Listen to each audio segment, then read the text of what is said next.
Microphone working and great, perfect.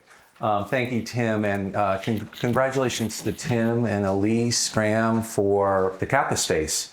This is such an important space, and I hope that you return here. There are fewer and fewer spaces that are able to mount exhibitions that are really dedicated to serious topics. There's more and more pressure on museums to do more kind of blockbuster, bigger shows. So these spaces, these small spaces dedicated to photography and to art are really so important to us and sort of putting forward new voices, but also having important discussions. So congratulations to Tim and Elise. And Tim, this is not what you're supposed to do when you retire, you know? It's not, running a nonprofit is not what you do when you retire. But anyway, congratulations to you.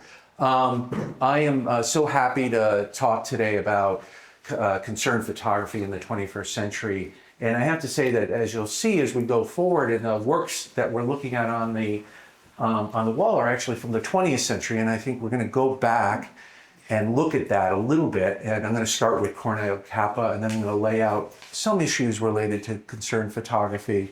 And after I speak, hopefully only 10 minutes, you can just take a hook and get me off the stage if I go too long.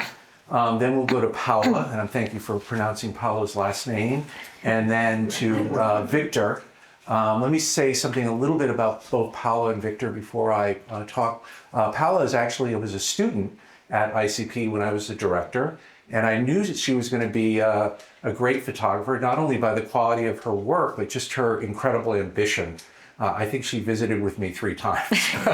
Probably, and believe me, students don't generally sort of try to visit with all the curators and people at the museum. So I think that kind of real drive to become a better photographer and better photojournalist is really part of the quality that she brings to her work. And then since then, she now has had an amazing career just in the last 3 years with major pieces in the New York Times and Washington Post and other platforms, and you'll be hearing about that, and you'll be seeing some examples of that.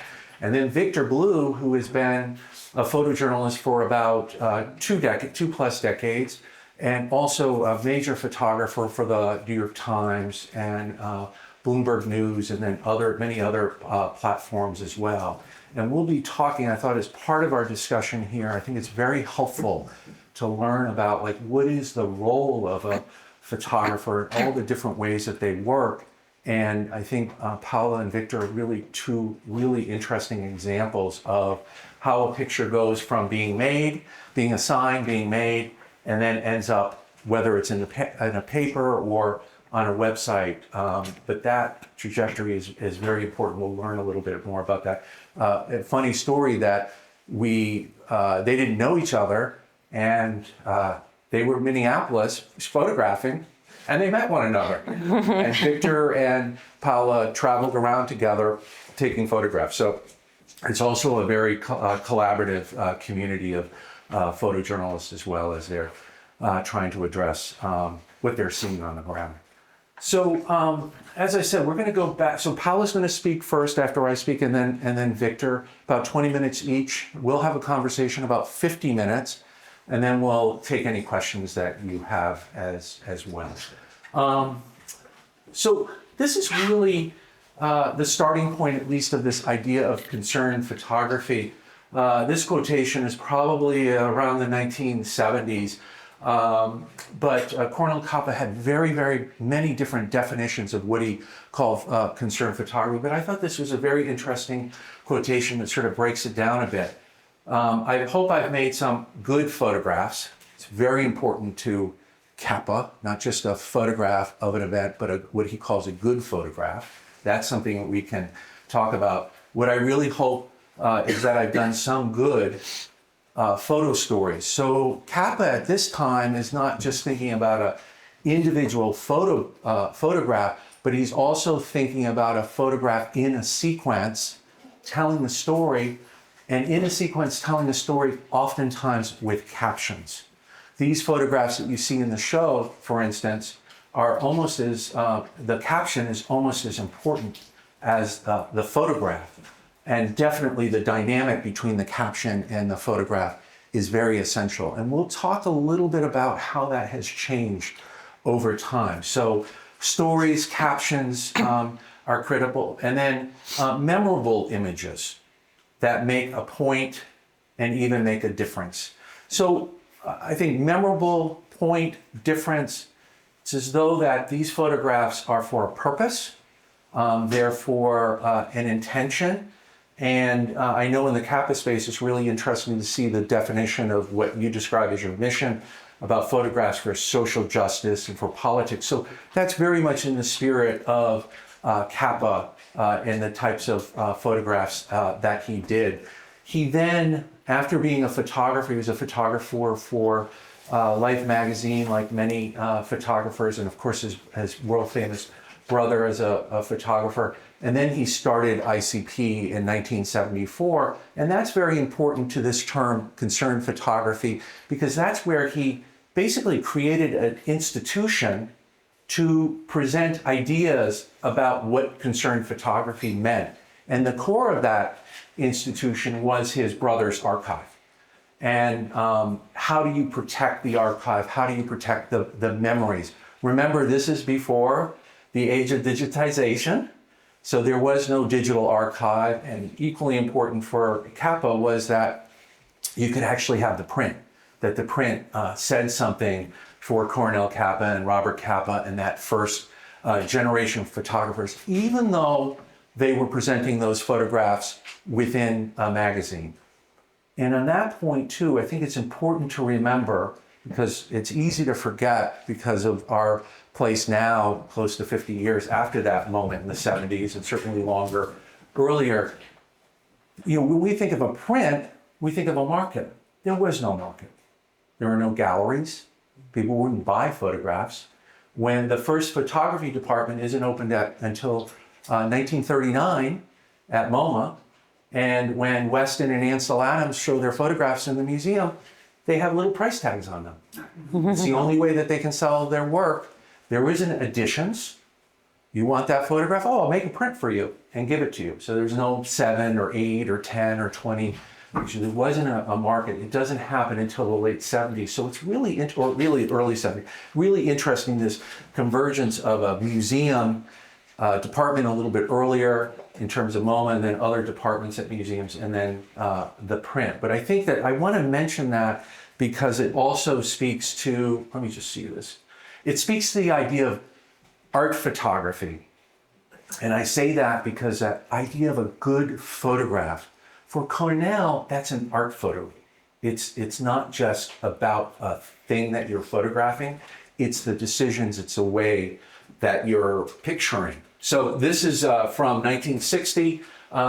This is Capa covering the campaign, the Robert F. Kennedy campaign for president. And I'm showing this picture from the show.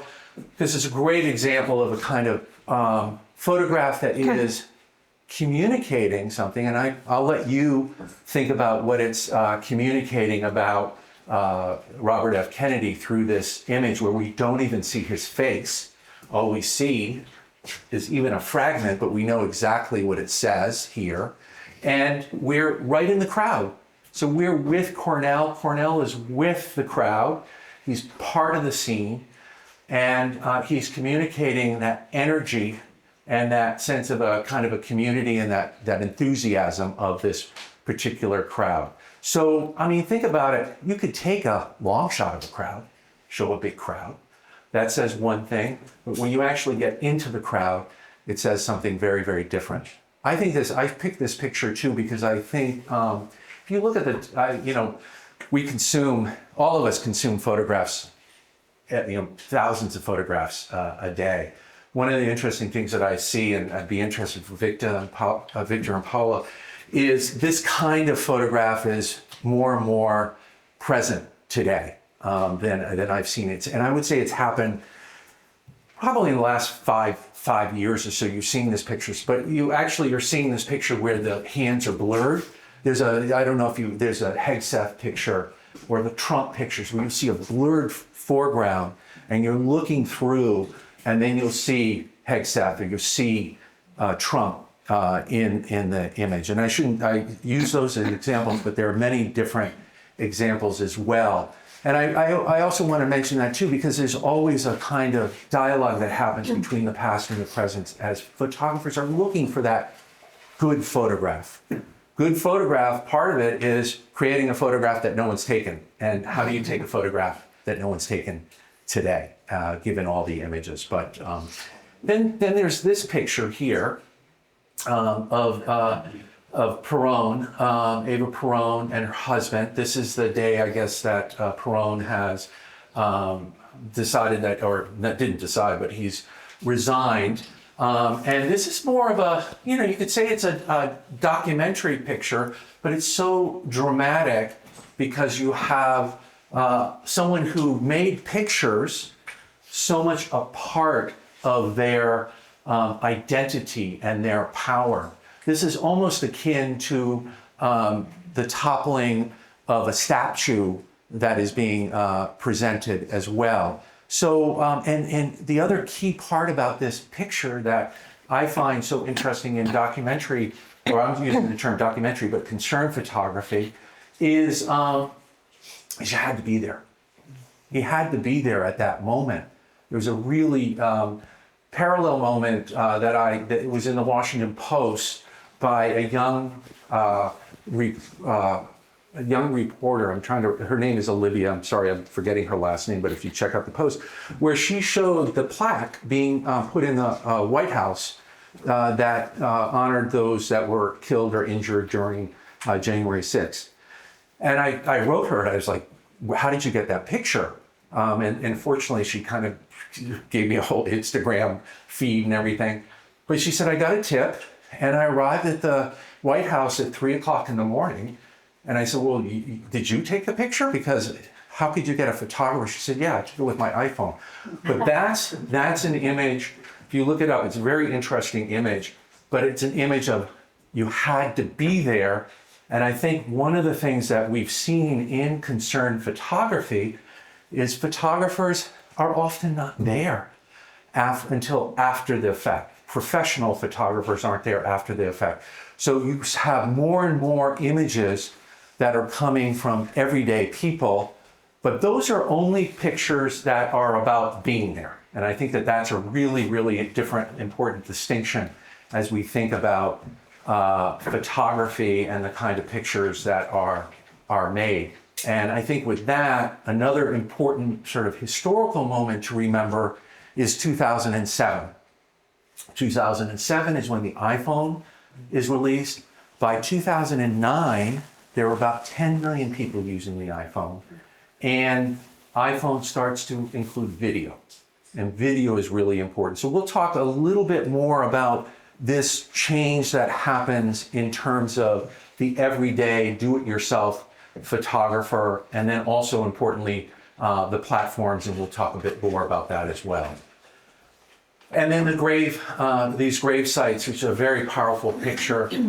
Interesting in the case of the Cornell Capa picture, it's in anticipation of what's occurring. This is the caption says that there was I think some sort of disease that was going around in this town, and that Capa took this in anticipation of what they were expecting of all these people to die. So they were sort of preparing. And then you have an image like this, which is not taken by a person, it's taken by a satellite. And it's a kind of proof or evidence of an event that happened or is still under debate, the event being the school children killed in one of the strikes on Iran. And a very important point here, the evidence, this happened, now I've sort of forgot my sense of time, at least 2 weeks ago. The evidence now is being analyzed and debated, but not acknowledged, right? It's not, there isn't an agreement by the government that this actually happened. So the way that the image is, first of all, produced is this is a Google image. It's not taken by a photographer. It's taken by Google. A satellite is taking this, a machine image. And the other part of this is just the way that journalism has changed. There is, and the Times does some really great job of not just showing images, but talking about how they create, how they show them, why they show them, what they analyze. So there's a really, if you're interested, there's a really good analysis of how they research this image. And I'll talk a little bit about that at the end or later. And then, of course, from the Times today or yesterday. And anyone who's on social media, you've seen these images, and I'm not an expert, but I have seen enough images that when I saw these, I just knew that they were fake, that they were fake. But of course, you have to verify and authenticate. And I would say that that is one of the main things about images today that hasn't changed since the beginning of concerned photography, and was very much a part of the definition of what we call documentary photography in the 1950s. And that's the idea of authentication. If the image isn't authentic, then how can it tell a truth? How can it tell that story? How can it do good? How can it change minds, etc.? So that complication of the image and its authenticity is key. Before we go to Paola, one of the arguments that is often made, and it's a true argument, is that images have always been manipulated. And they have always been manipulated. But the really key difference now is, first of all, they can be manipulated so quickly and so effectively. And what we're seeing here with AI is only the beginning. So I said, I thought they were fake. One of these days, we won't be able to tell they're fake. And that's part of the role of this special group, almost a visual forensics group at the Times, is trying to determine the authenticity of these images. So again, the degree of manipulation, the clarity of it is so, you can't even compare it to the idea of a kind of manipulated photography at the mid-century or early century. But that is also part of the work that Paola and Victor do. And that's a good segue for Victor and Paola, because I think one of the things that becomes more important is that we know the source. This is the source.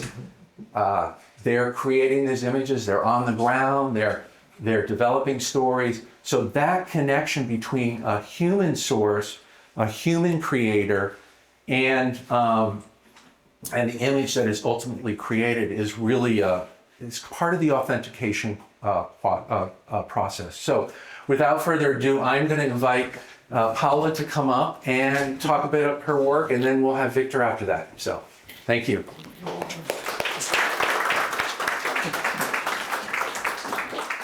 Hi, everyone. Thank you so much for taking time out of your day to come hear us.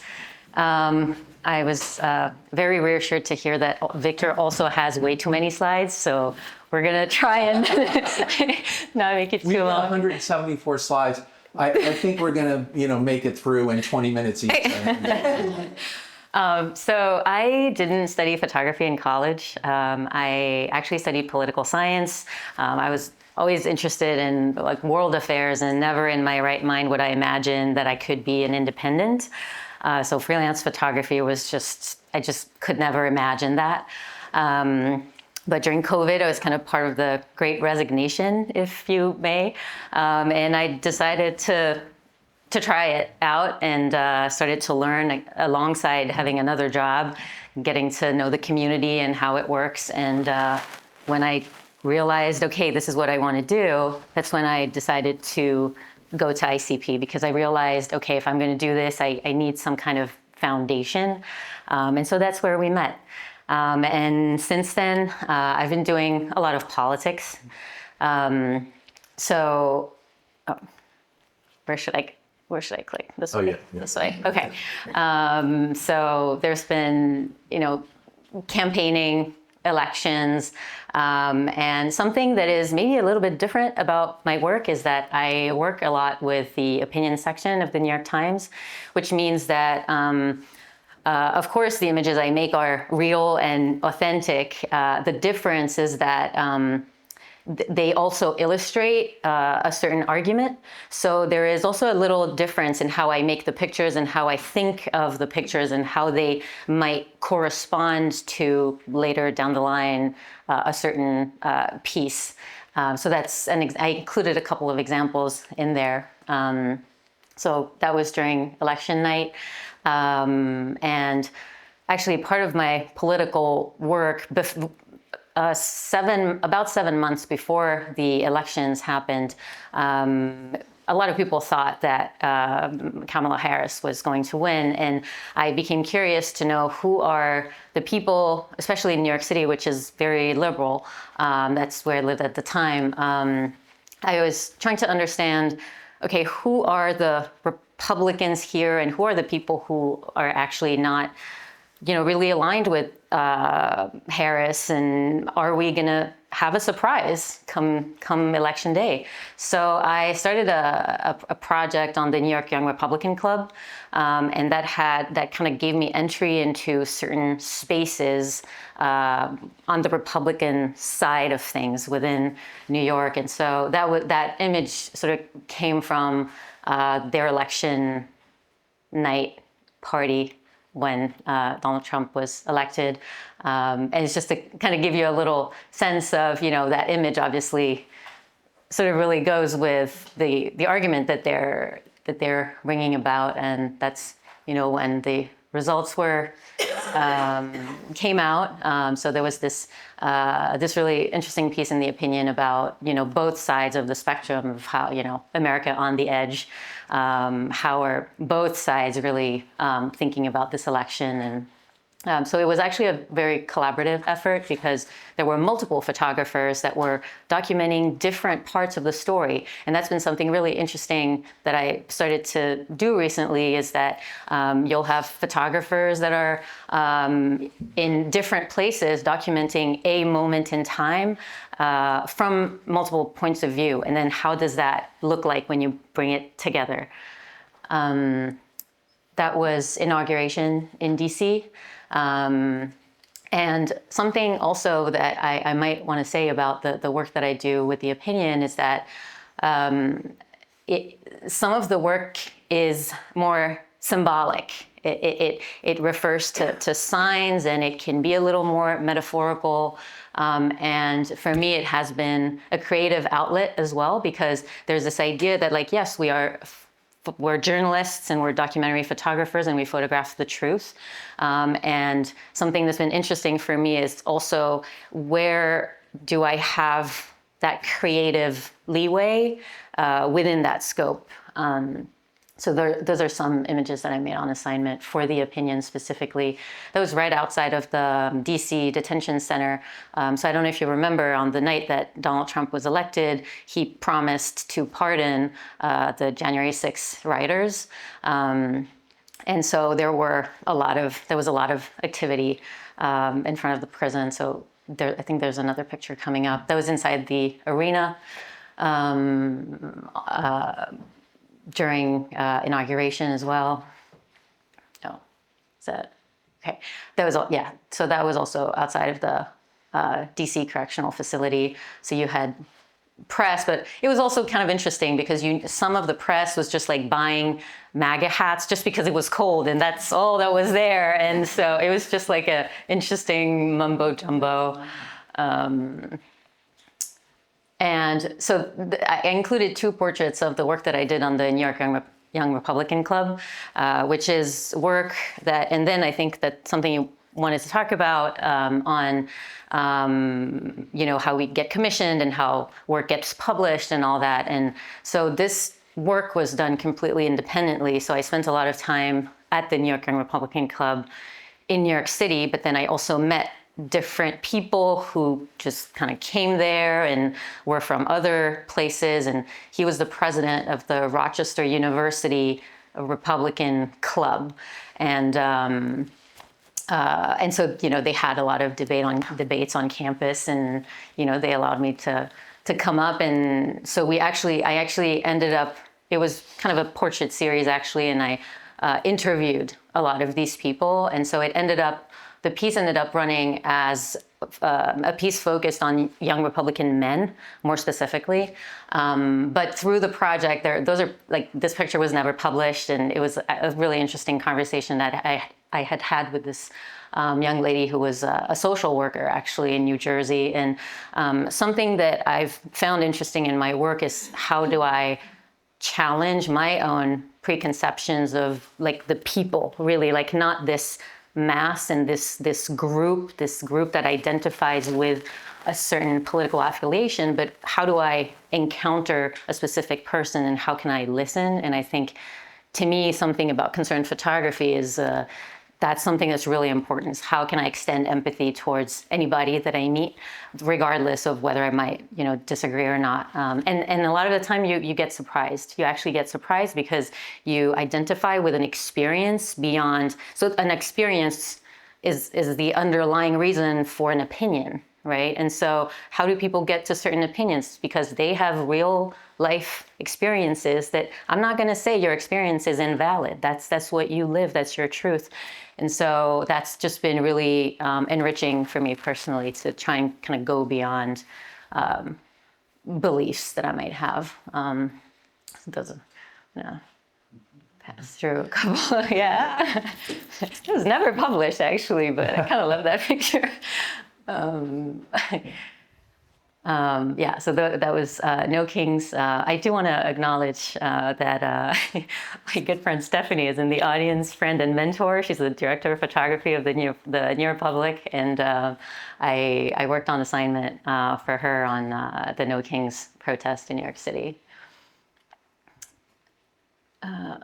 Okay, so yeah, that was work for Politico during the gubernatorial race in New Jersey.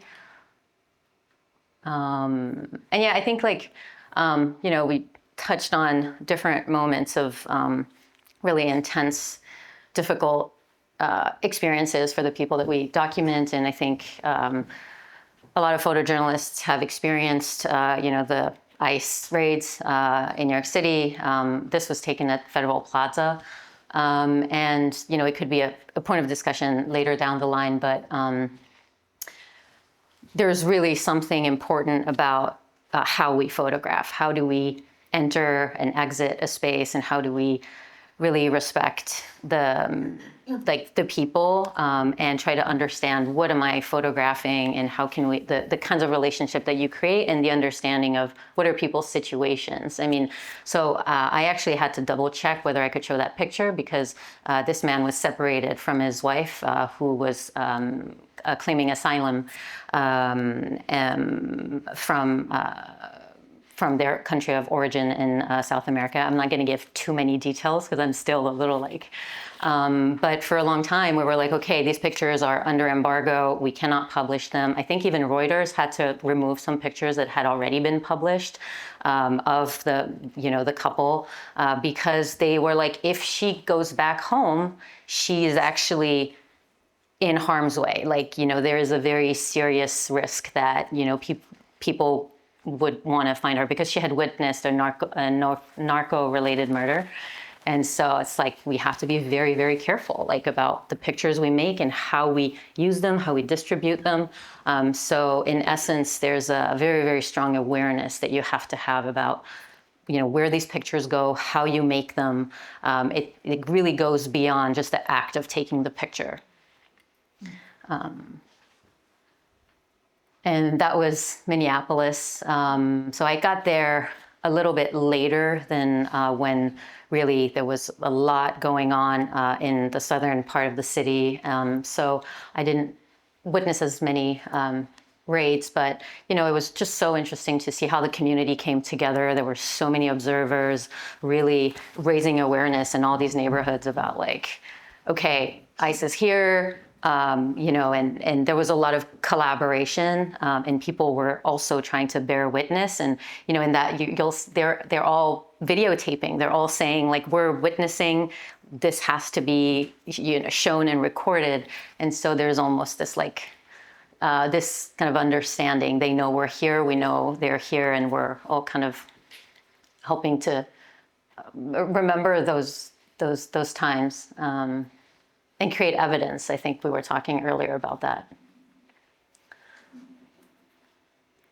That picture was actually published with, so there was a piece that was written by Georgia Fort. I don't know if you remember, she was one of the 2 journalists who got arrested after documenting a protest in a church. And so there was the story was framed in a very different way. It wasn't so much, okay, I'm a journalist and I'm allowed to document. It was the fact that they were in a church, and I think they had been invited to specifically document, both of them, that disruption in the church, because the pastor was also thought to be a leader of ICE, in that particular precinct. And so she was arrested in her home, and she wrote a piece in The Opinion as well. And that's the picture that went with her letter.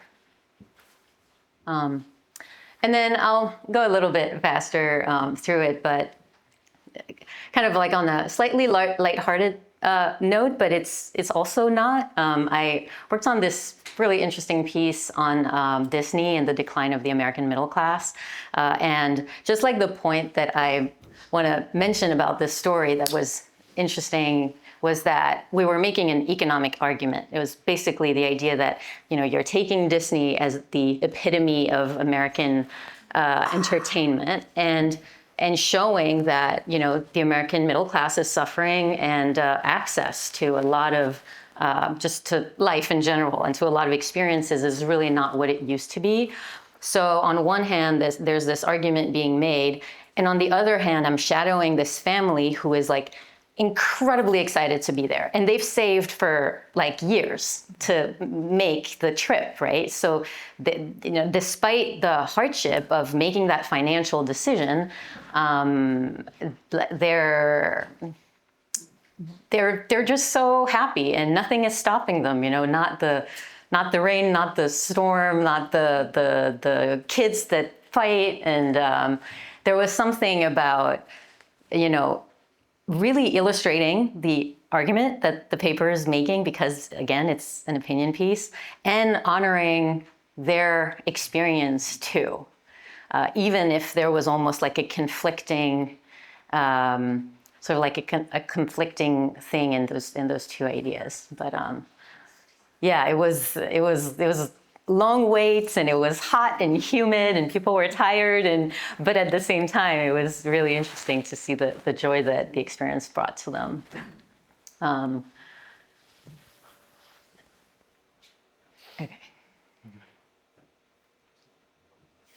I stayed out for like this big thunderstorm over Epcot.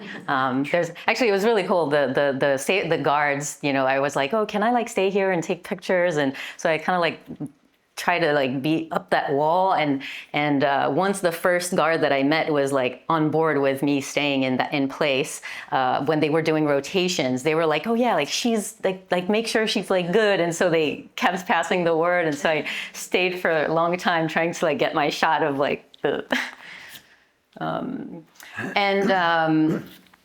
that's another example where there's really one main thing that I'll say about this. So I documented the sort of like aftermath of Hurricane Helen in North Carolina. And when I decided to go, I had a really, really hard time getting an assignment. Hurricane Milton had already hit Florida, and it was almost like, oh, the story's past. That's the truth of like the media and the news, is that things happen in a very fast pace, and you can't, you have to keep up with the pace of everything that's going on. So it was difficult to go there on assignment. So I was actually put in touch with a family who ended up hosting me on location. And I knew actually people who were there on assignment and who maybe had an accommodation or something paid for. And I was like, I don't have the money. Like how can I just do this in the most like scrappy way? I'm just gonna pay for the plane ticket, and everything else is just gonna be, and so I ended up finding a family who really, really, really wanted their story to be told. And hosted me for a week. And we drove everywhere together. And something that I found really quite fascinating was how much I've been asked if I was independent. So never have I been asked in the past, who are you working with? Like I am, but it's actually usually a credibility thing. It's like, okay, are you with this paper or this paper? Here it was the opposite. People were really excited to hear that I was an independent photographer on the ground and that I had just come from like with my own means and like just trying to see what's happening. So that was actually almost like a way to build trust, and that was a very surprising aspect of the work that I did there. And so, not to put Stephanie on the spot again, but so I went down. Stephanie really helped me because I had never really done climate disaster work. So helped me out a lot in like finding somebody that I could, work with on the ground and collaborate with, and somebody who could host me. And when I came back, I called her and I said, okay, this is the work. I put together a portfolio in like a day and I sent it out. And I was like, you helped me so much. Like, okay, if you want the work, it's yours. And she responded immediately, and she was like, we're publishing this. And it felt really validating, because also to be able to tell to those families, like, this is the story. This is the story that we came up with, and we're able to, to put it out there. I think it just felt validating to be like, okay, they've hosted me. They've put so much energy into helping me out, and now we can show that.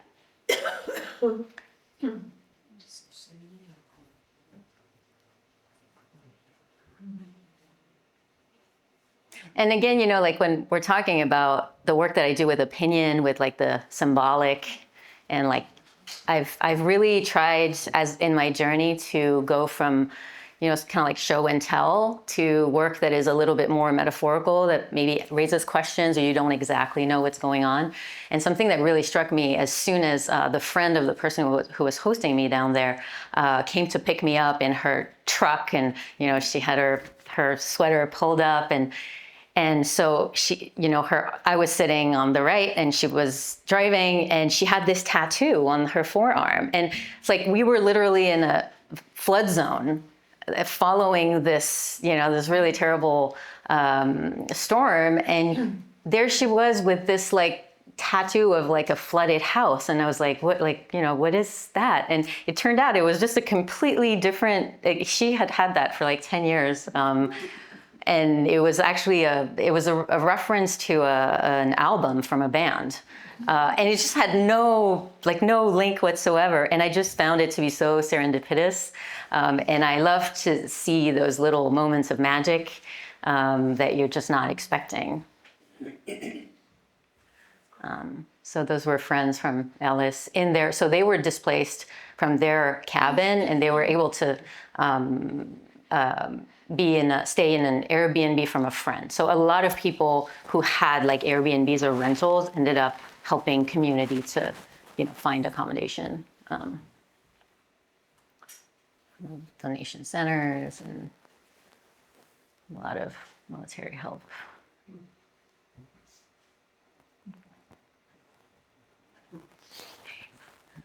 And yeah, I don't know how I'm doing on time. I'm pretty much at the end. One more, and then Yeah, this is the end. So yeah. But yeah, so this is actually kind of the aside of my career, but I think it's always mixed. That's the thing. It's like, yes, my job is like my work is my professional career is to be a photojournalist, but it's also like my life, like how I see the world and how I engage with it too. And we recently moved out from New York City to New Jersey, and that was like a cataclysmic thing in my life. I had to grieve my community in New York, and I was like, how am I gonna figure that out? And I just kind of made a decision. I was like, I need to find a way not to be split. My feet are in New Jersey, and my head is like, always want to be in the city and all that. And so I was like, okay, what can I find? Is like there are stories around me that can help me bond with my community, make me understand where I'm living, my town. Like these are where the stories happen, right? You don't need to go across the world always. And so I was like, I'm not gonna like try to pitch a story. I'm just gonna go. I'm just gonna go see. And I figured out that there was an all-girl Boy Scout troop in the town.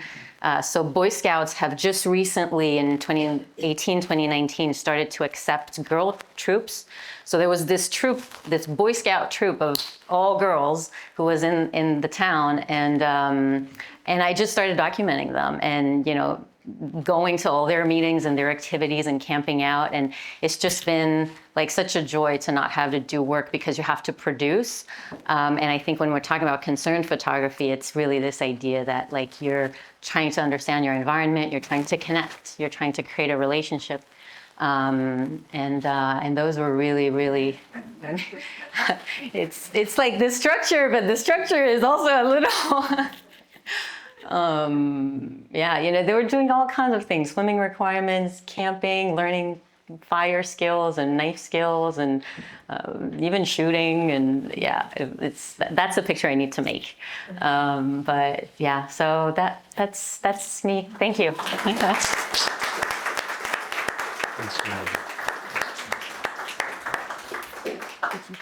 Thank you. Excellent. Get my water because inevitably I'm going to start coughing my brains out.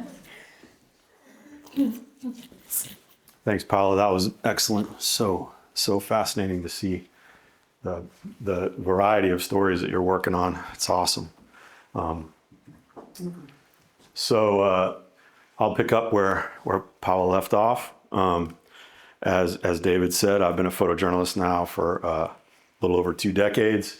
I've been living in New York City for about 15 years, and I'm a freelancer based in New York City. I have kind of a sort of a mixed practice. Paul and I are colleagues, and we cover the news around New York City and around the United States. We were in Minneapolis together covering the ICE raids, and I got into photography. So I'm covering the news there, but I'm also traveling and I'm working in a lot of different contexts. And I have a kind of tendency to sort of go back to the same contexts over and over again over time. And so tonight we're going to look at 3 short kind of compressed bodies of work, places where I've kind of done that, where I've started in a place for a variety of different reasons, kind of 3 different reasons in this case, and then continue to go back. And then I'm going to show you 3 pieces that I published just in 2025, just last year, in each of these contexts. So I got into photography pretty sideways. I also didn't go to undergrad for photography. I have a master's in photojournalism now, but I didn't start out that way. And I have a minor degree in political science. I actually majored in history as an undergrad at the University of North Carolina in Greensboro. And I'm from North Carolina. Then after a few years, I was living in other places, living in California, and kind of discovered what photojournalism was. And I didn't really know how you kind of become a photographer. My career has been marked by a kind of lack of savvy and lack of smarts about how to do this work. And so I was trying to kind of figure it out. And I ended up, for totally random reasons, ending up in Guatemala to study Spanish. And it kind of coincided with a time in my life when I wanted to take myself more seriously and thought that I might want to engage with the world through documentary photography. And so and the truth is, this mode of photography, this kind of idea of concerned photography, is the only kind of mode I've ever worked in, and it's the thing that drew me to the practice in the first place. Like, I'm not personally interested in photography per se. I'm interested in photojournalism. I'm interested in documentary photography, right? So I go to Guatemala, I end up there, I don't really know what I'm doing, I don't know how to become a photographer. I end up moving onto this coffee farm, a coffee finca in the kind of Atlantic kind of coffee zone of Guatemala, owned by ex-guerrilla combatants from the Guatemalan Civil War. Guatemala suffered through a brutal civil war from 1960 to 1996. It cost the lives of over 200,000 people. It was very sparsely covered in the U.S. media compared to the wars in El Salvador and the Contra War in Honduras. And it was the only genocide in the Western Hemisphere since the conquest 500 years ago, right? So I end up in this place, I end up in this context, I end up hanging out with these people who were combatants in that war. And I start to understand, by the time I was there, war was about, the peace accords were about 6 years old. The war had been over for a while. And I was trying to understand this context and understand like what a conflict meant, what it did to a society, and kind of who these people were and how they were formed by it. This is a demobilization card issued by the United Nations to my buddy Roberto, and then he had 2 7.62 rounds with his name kind of engraved underneath it. And I thought that was a real powerful metaphor for peace and for the end of a conflict like that. Shortly after that, I kind of went back to Guatemala, and then I went back, and then I went back and back and back, and I've been working there now for 23 years, off and on. And I started to kind of look around the country and try to understand, okay, I spent time with these folks whose lives were shaped by the war. What are some other aspects? What are some other places where you can see the effect of this war, where you can see the aftermath of this war? So I became interested in issues of land. Issues of land were a big driver of the conflict there. And I got interested in squatters and in land takeovers and in kind of peasant life, campesino life in Guatemala. And so I started to attend these land takeovers where landless peasants, farmers would take over unused farms owned by big, rich landowners and then try to occupy them and grow food for themselves. So this is a land takeover, and a guy constructing a temporary shelter. From there, I got interested in kind of in the years that I started to kind of really go over and over again, Guatemala was consumed by a level of violence that was unknown even in the war years, right? Like I couldn't understand why the war had been over now for 6-7 years. And now the country was suffering a death rate, a murder rate that was far, far more elevated than it had been during the war years. And I kind of came to realize it was driven a lot by delinquency, by crime, by gangs, but also by these shadow parallel powers that were sort of manipulating some of this in the background. So I first came to photograph the gangs in kind of 2005, and I kind of did that off and on for a couple of years in a context of this wider issue around the gangs with this idea of a social cleansing. This idea that it wasn't an idea, it was a wave of violence that was kind of unleashed by kind of shadowy powers, parallel powers in the security kind of forces, and started causing these widespread killings. So we would get up in the morning and run around Guatemala City, and there were just bodies in the streets everywhere, right? And we were trying to understand what was driving this violence, why these killings were taking place, trying to understand it contextually, but also trying to make pictures that reached past the kind of surface, right? That depicted the suffering that this kind of still vulnerable population was going through. Led me to spend time with family members of gang members who had been taken and disappeared by security services. This woman is the mother of a member of the 18th Street Gangsters, and this is her singing and delivering a homily, and this is their church in a shanty town at the edge of Guatemala City called El Mezquital.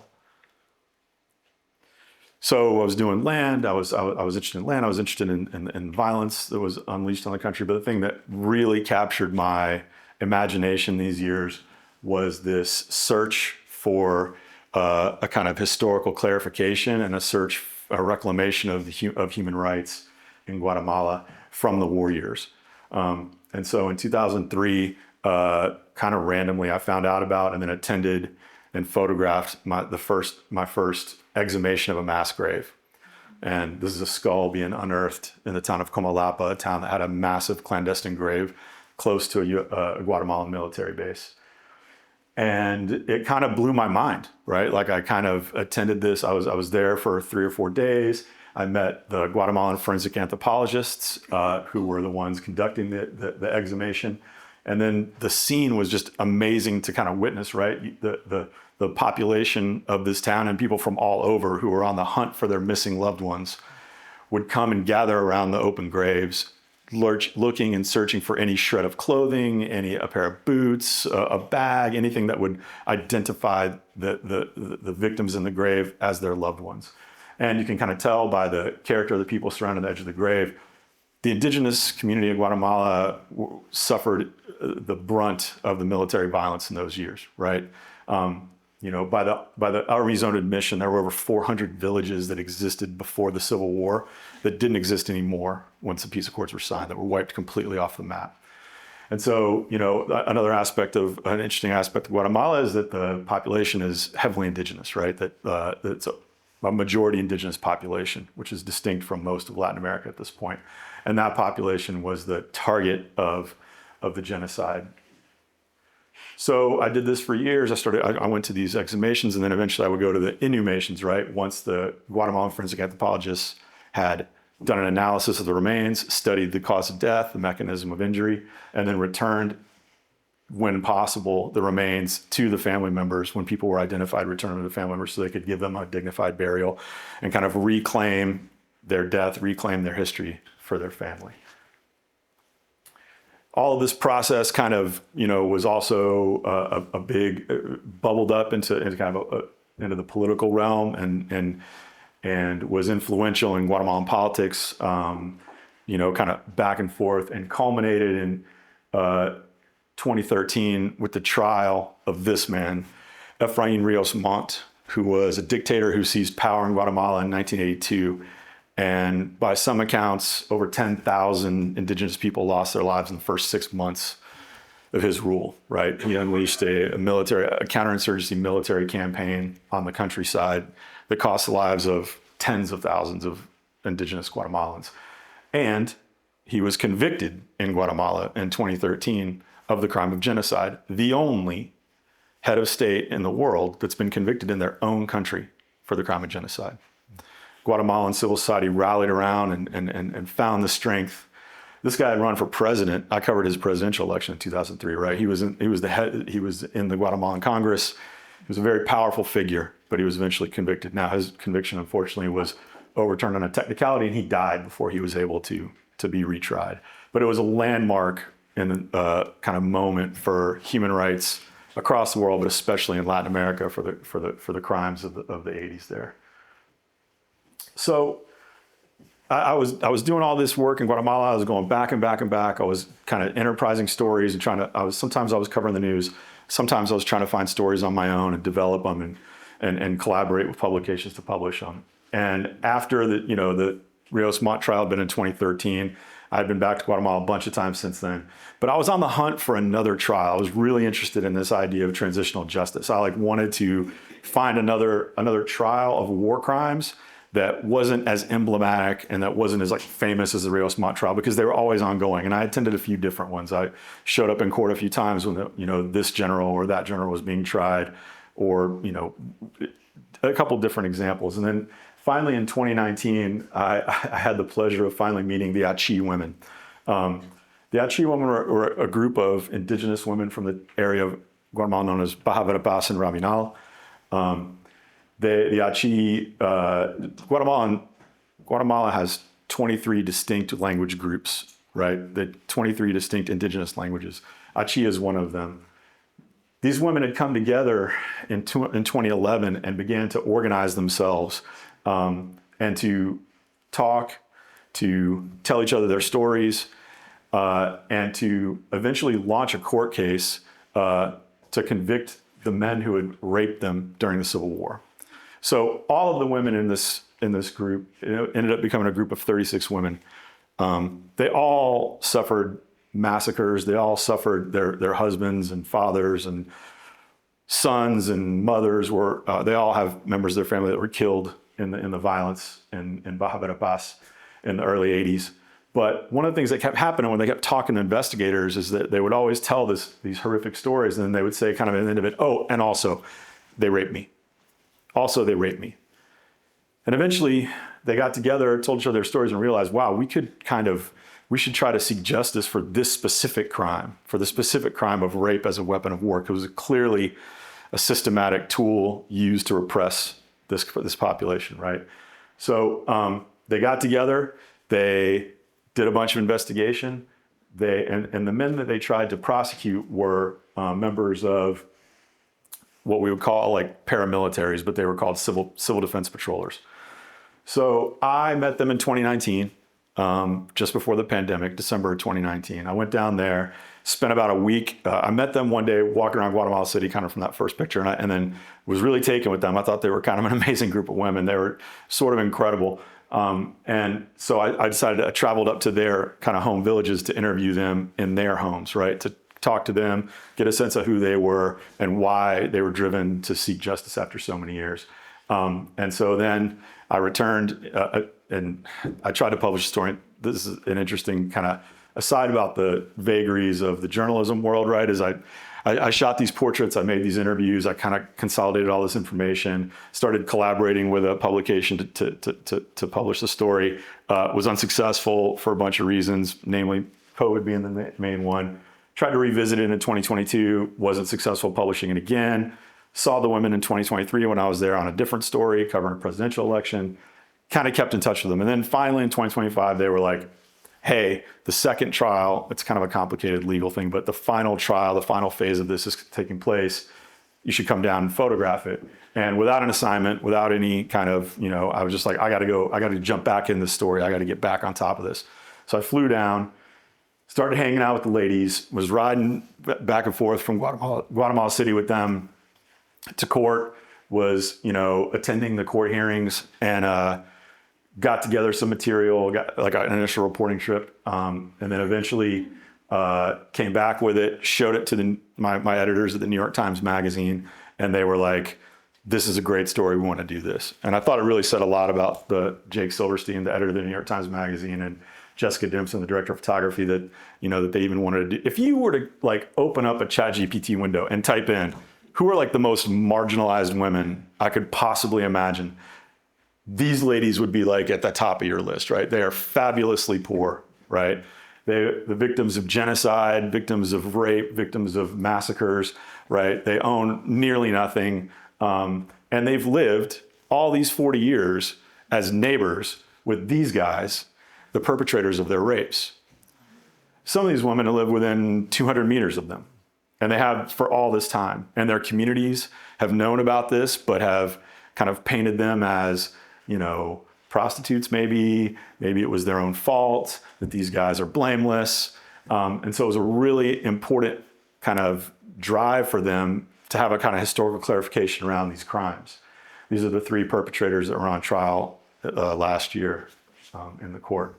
So I went down, I spent a couple of days, or more than a couple of days. I made 3 trips to Guatemala, about a month, a little over a month total, working on this in 2025. And tried my best to kind of understand what this historical process meant for these ladies, what their, why they were willing to take this huge risk, right? I mean, and also too, one of the things I thought was interesting, I kind of started this story like right at the height of kind of the Me Too movement here in the United States. And there was so much discussion about how do we prosecute intimate violence, and what does it mean to believe women, and how do we kind of face up to this, patriarchal male violence in our societies. And it was a real, I covered some days the Weinstein trial. Like I was very kind of engaged in this discussion. And I met these ladies, and I was like, wow, these ladies are like incredibly brave. Like they could be like a North Star. They could be like a signpost. And I think that's a thing that we kind of underestimate about when we do work in other countries, in other contexts, especially Latin America, is that oftentimes we look at Latin America as this kind of backwards, kind of repressed, yes, worthy of our pity, but not someone we can learn from. And I'm always interested in stories that flip that narrative, right? That show where these women, totally marginalized, completely uneducated, have so much to teach us here about how to order a society, right? Another aspect of the case was, there was so much investigation going on for so long, and I ended up, this was an individual, a soldier who was imprisoned, and at the same time as some of the women. So one of the aspects of this is that a lot of these women were kidnapped from the central part of the town and then held at the local military barracks as basically sex slaves for different periods of time, sometimes between a month and weeks. And this is a guy who was imprisoned at the same time in the brig and actually helped hide and protect one of the women on various nights. And she had remembered that, told the investigators that, and they tracked this guy down. I don't know his name. His family doesn't even know that he was a witness in this case. The women have never met him. He testified at trial, covered, but the Legal Aid Society helped me to meet him in person, talk to him away from his family, and so I could interview him and confirm the details. I had his court testimony, but I needed to talk to him personally. I needed to get this story. Me as a journalist, I had to be there.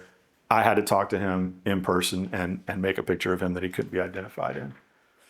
So all that to say, eventually the trial, the verdict day, the day of the verdict came up. I was incredibly nervous. I thought they were for sure going to lose. I didn't think they were going to win. The judge was we had some kind of information about the judge that we thought maybe she was not going to be sympathetic to the women. We waited outside for the verdict to be handed down, and all the ladies were eating lunch, and I didn't want to eat lunch because I was so nervous. And then you can't tell a bunch of Guatemalan grandmas that you don't want to eat lunch because they get super upset and they get real nervous and they're like not having it. So then, they're all trying to look out for me. And one of the interesting things though is I was kind of a wreck, but they were like, you got to calm down. Like we've been doing this for 500 years. Like if we lose this today, so what? We haven't stopped fighting since the Spaniards showed up, and we're not going to stop fighting now, And so that was a real lesson for me. This is one of the perpetrators trying to claim in court. He had no idea what was going on, even though this dude was was named in a huge trial over a huge massacre that took place in the region that he participated in, but he was never investigated for it. It was kind of a mess.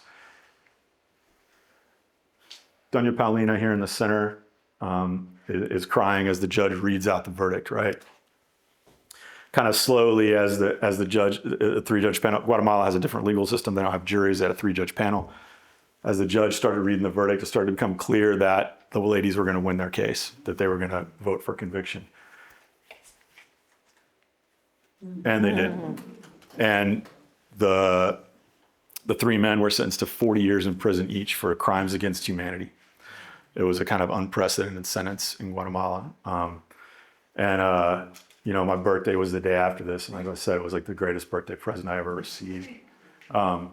The women gathered outside the court afterwards to have a kind of an invocation. This is a Mayan ceremony to thank their ancestors for protecting them and looking favorably upon them during the process.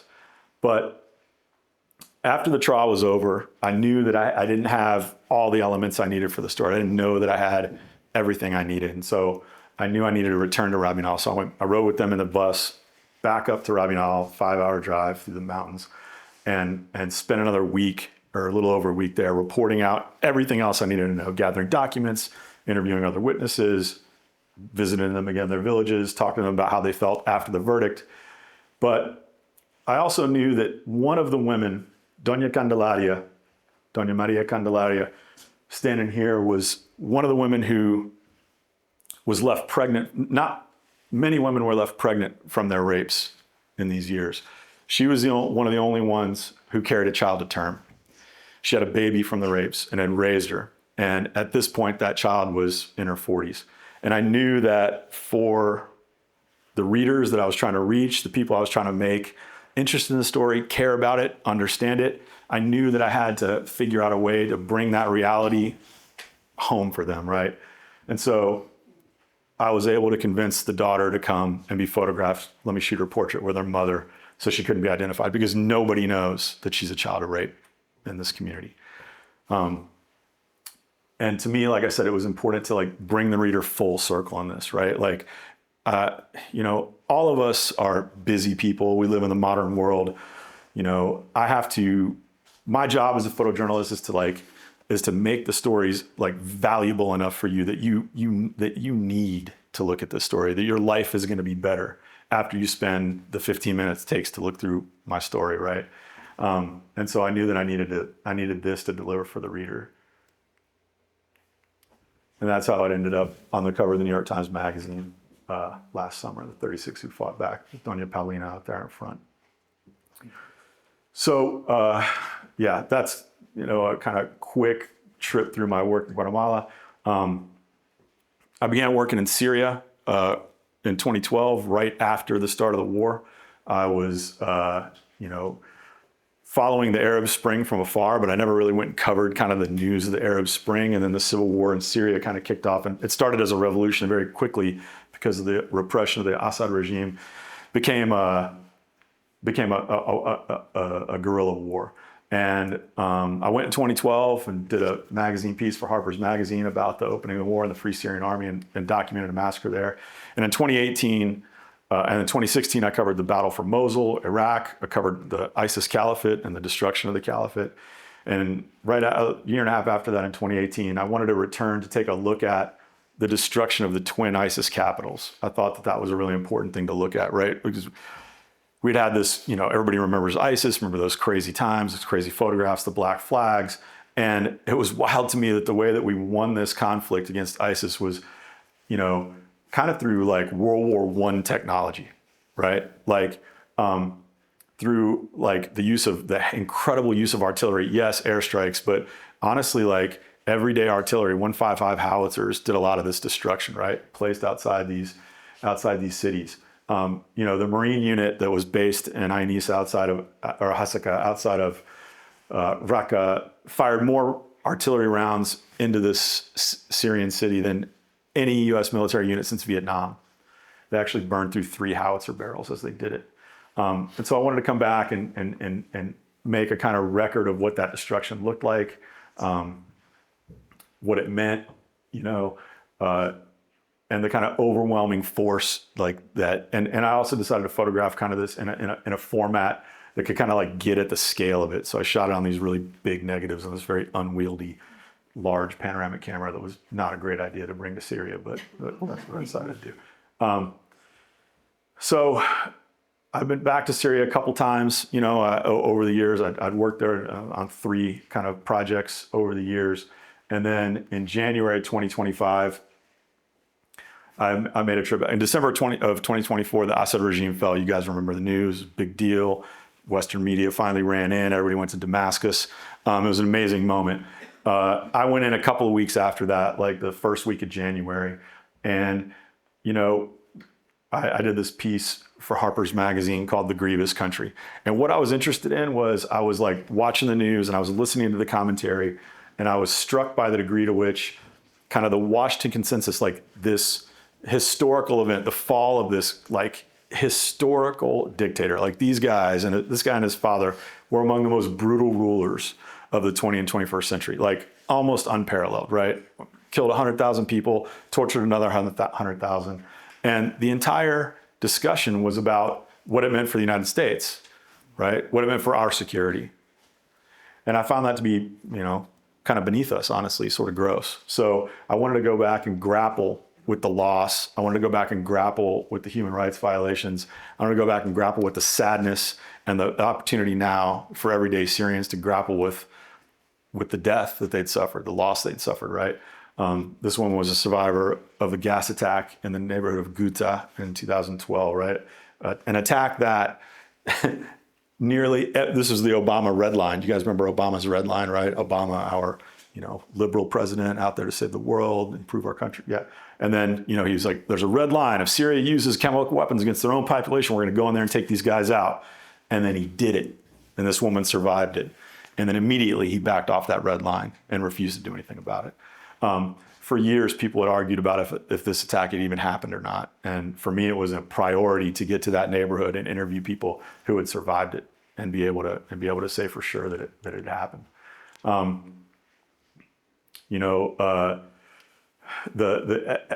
As Assad fell, almost immediately his Gulag archipelago opened up, right? And like ghosts who families had thought for the better part of a decade had been lost, wandered out into the sunlight.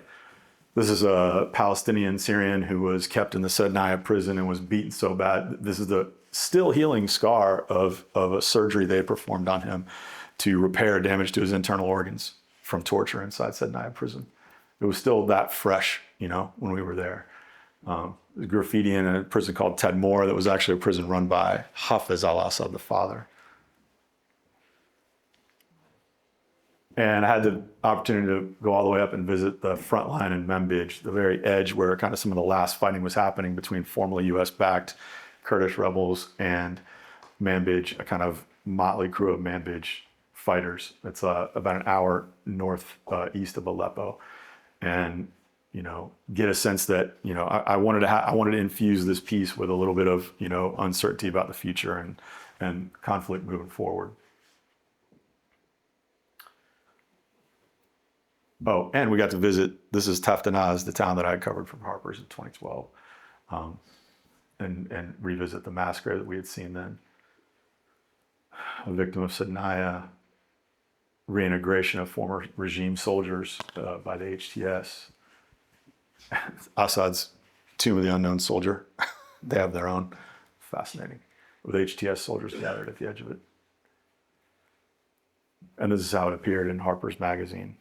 I wanted to call it The Return of the Grievous Country, like the Graham Parsons song, but they cut it to just Grievous Country. But it was a great collaboration. I really appreciated it. And the last thing, I'll get through this kind of quick. The last thing I'll talk about is I went to Afghanistan to cover the war in Afghanistan for the first time in 2009. If you're a photographer, and especially being kind of a mediocre photographer like I am, you have to kind of like, you're like, okay, every photographer worth their salt's gone to Afghanistan, right? Every great famous photographer has gone to Afghanistan, done amazing work. Why would I go? What do I have to say? What do I have to contribute to that? And the truth was that in 2009, as President Obama decided to double down on the war in Afghanistan and surge 100,000 troops in, they promised all of us that they were going to win the war through a new doctrine, a new set of ideas called the counterinsurgency campaign, right? And as soon as they said that, it kind of made the hair on the back of my neck stand up, because I had heard that term counterinsurgency before. That was the term that they used to fight the war in Guatemala. That was the doctrine that opened up all those mass graves that I'd spent years photographing, right? So I was like, whoa, that makes me feel weird. Maybe I should go there and try and see what it is exactly they're going to do over here. Now, I didn't think the United States was going to go open up a bunch of mass graves, but I was also curious about the kind of sunny sort of ideas that they had, that they said they were going to use to win this war, right?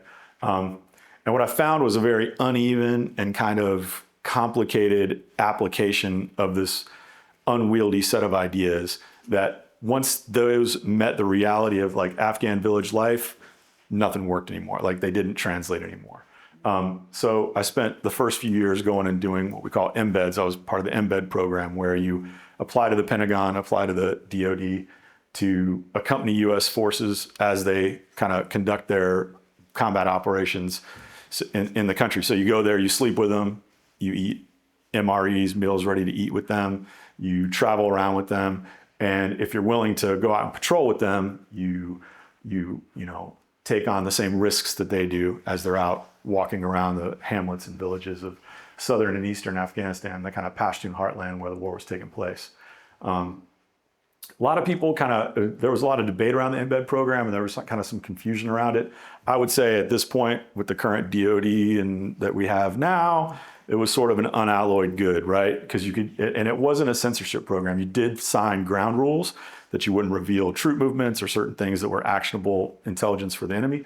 But you could also make pictures like this, right? Where an Afghan proxy, an Afghan soldier is abusing a local villager after a bomb blast.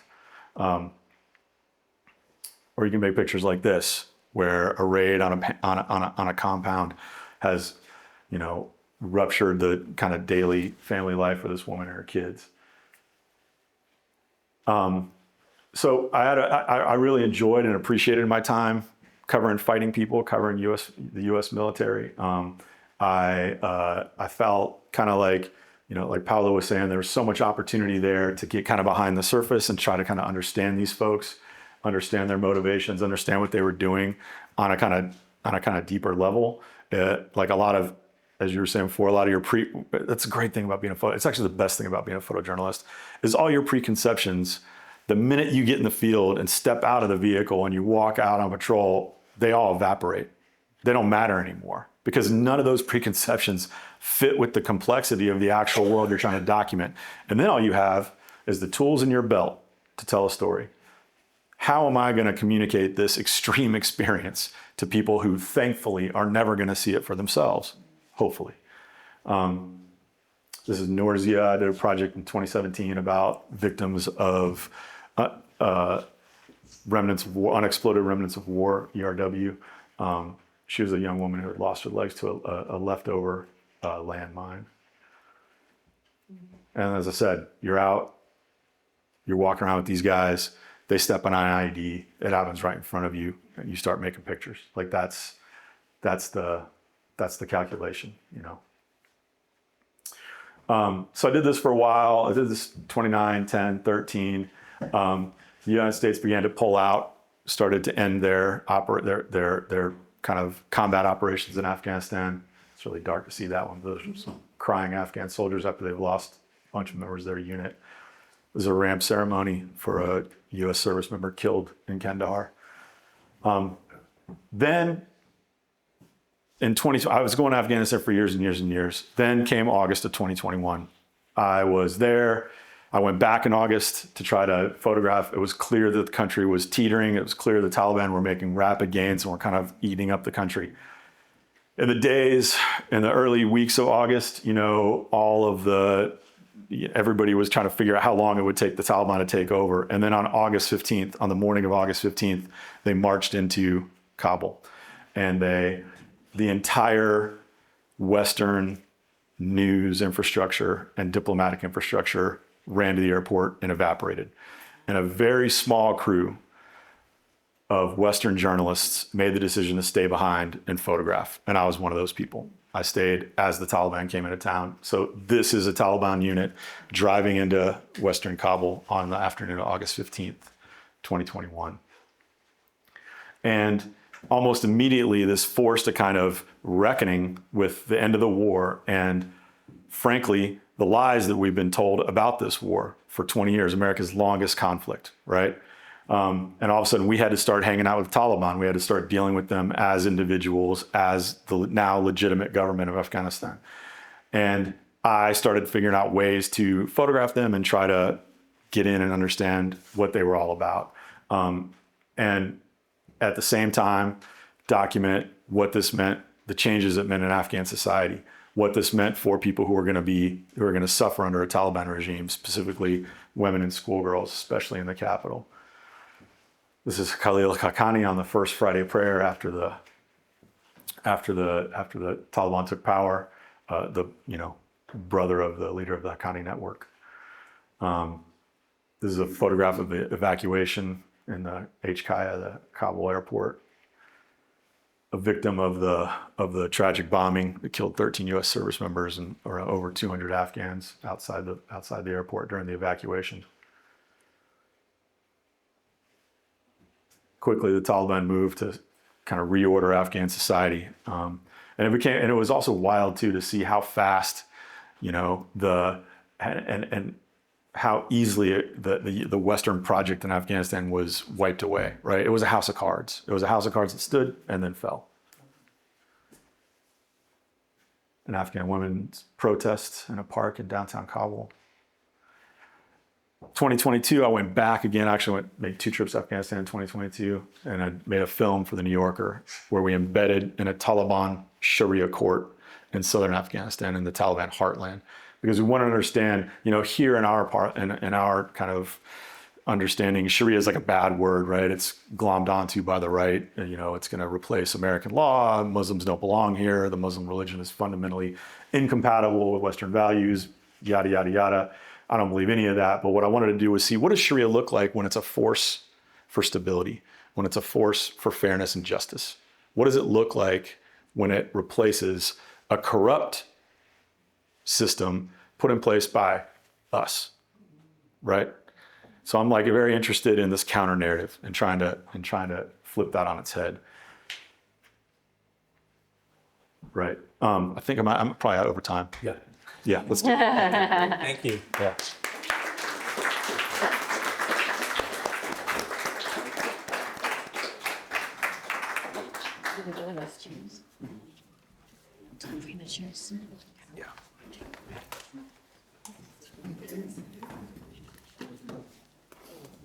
Yeah.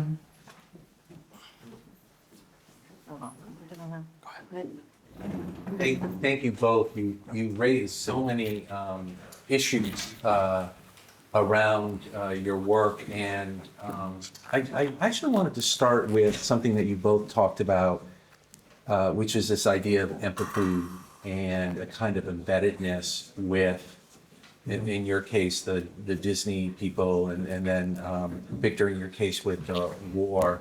And could you talk a little bit about how you negotiate the relationship while at the same time trying to cover the story? You want to start? You start.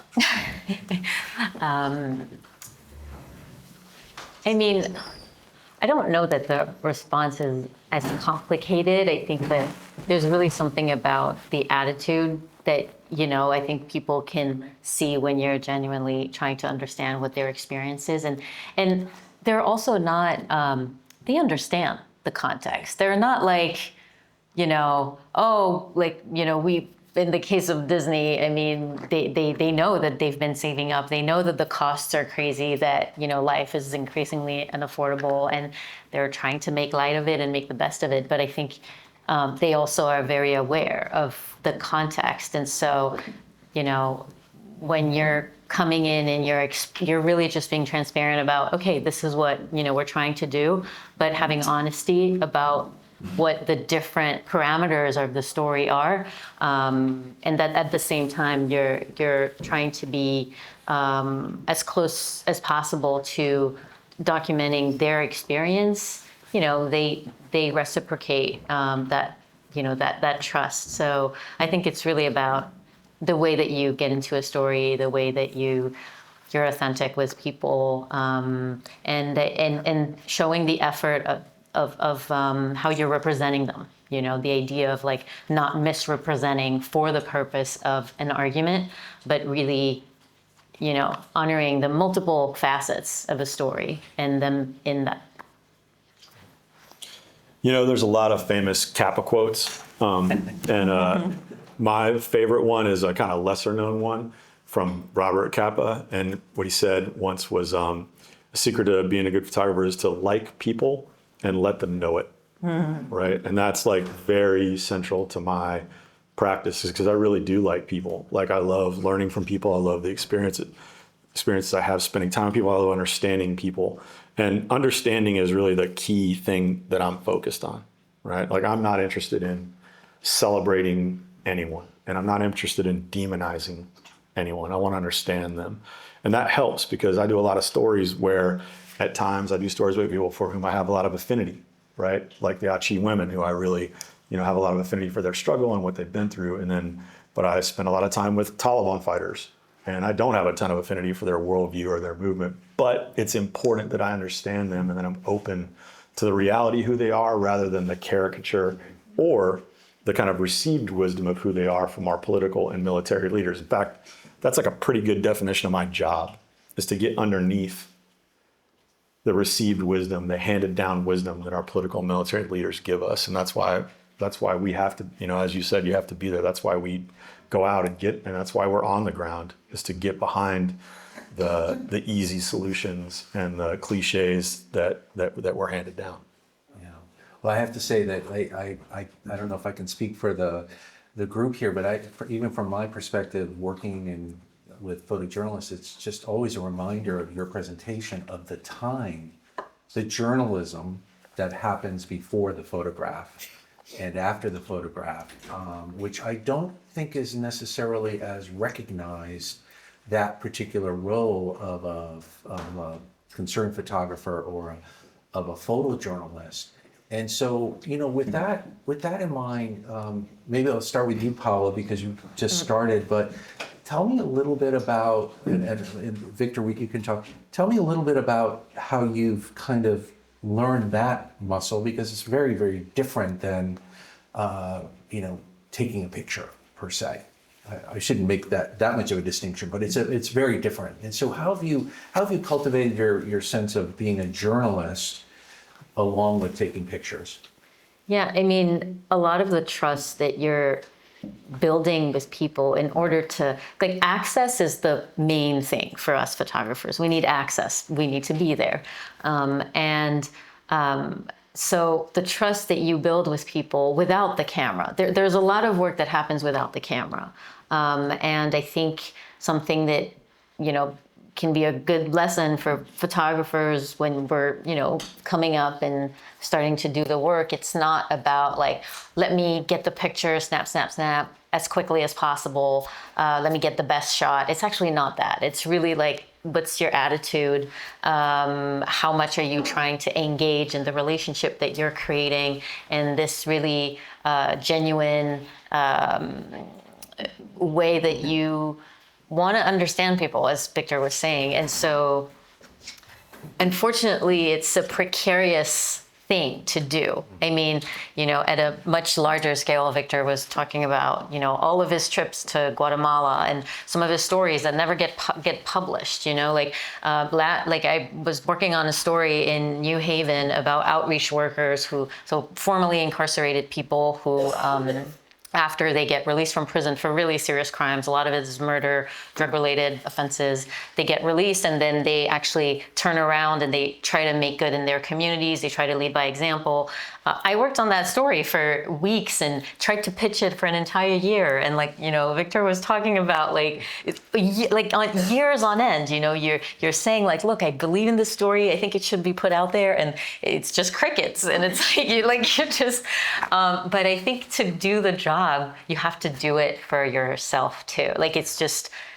You want to be there for yourself, to understand, to make yourself richer and hopefully share it with the world. But I think if you don't have that passion, it's you don't. Obviously, we are photojournalists and we make a living from publishing the work, but primarily it's because we have this sort of instinctual, visceral need to go out there and to tell those stories. Right. Which is not always compatible with Well, we're definitely not to get paid for. If we got paid for all the hours we put into this, we'd be rich people. That's for sure. That's not going to happen. But for me, it's important that photographers kind of sometimes, especially in the journalism world, kind of have the stereotype of being kind of like adrenaline junkies and sort of dumb and chasing after bright things and the action and get all that kind of stuff. And that's couldn't be further from the way I operate, right? I consider myself to be an area expert in the areas that I cover, right? There's I'm a fellow at the New America Foundation for my work in Afghanistan. I moderated a book talk the other night with one of the great writers of our time about the war in Syria. I write about Guatemala all the time. I wrote about the Guatemalan presidential election. I have done the work to know what I'm talking about. And part of that is cultivating my curiosity. It's I'm naturally curious. And how do I cultivate that? Well, I pay attention to my inputs. What do I read? Where do I look? Where do I look for news? For me and Paola, by the time we read it in the New York Times, it's too late for us to do a story on, right? Yeah. That's a done deal. We got to figure out, okay, so where am I looking for inspiration? Where am I looking for ideas that are as close to the ground as possible? So then I'm the one there, learns that context, develops that story, shoots the great pictures, and then, as Paola so successfully did when Hurricane Helene in North Carolina, right, where you're able to kind of get in there and before it's the headlines, because that's kind of that's our sweet spot. That's where we need to be. Right. I want to return to a lot of great things that you just talked about, but I want to step back just a second for all of us to kind of get a little bit of a framework of what it looks like to be a photojournalist. Who are you working for? Who decides what stories you do? When do you do this independent work? It sounds like a lot of times you're just sort of taking a chance and going after something you're really, so just so we know that, and then also just these relationships with certain people and newspapers and what's that like, just to kind of photojournalism 101 if we want to learn it. I know it's a moving field, but can you talk a little bit about that? Yeah, I think that the way that it starts out is you're not waiting for anybody to hand you out an assignment ever. We start by doing the work that we're interested in, and then that's what we put out, and then we hope it resonates. And I know for me, along the way, I was really fortunate to find mentors and people who believed in me before I had any accolades. The way that I've started working with the New York Times, the opinion section, my editor there, Sarah, she's always supported my work before a lot of the other stories that I did, and being able to publish this work with Stephanie in the New Republic, and just really finding the people that they trust you as a person to make the work with ethically, and I think then the sort of the ball gets rolling, and it's a mix. It becomes then a mix of people who call you because they're like, okay, we have this story. Do you want to work on it? But the thing is, what I've come to realize is the most successful people, you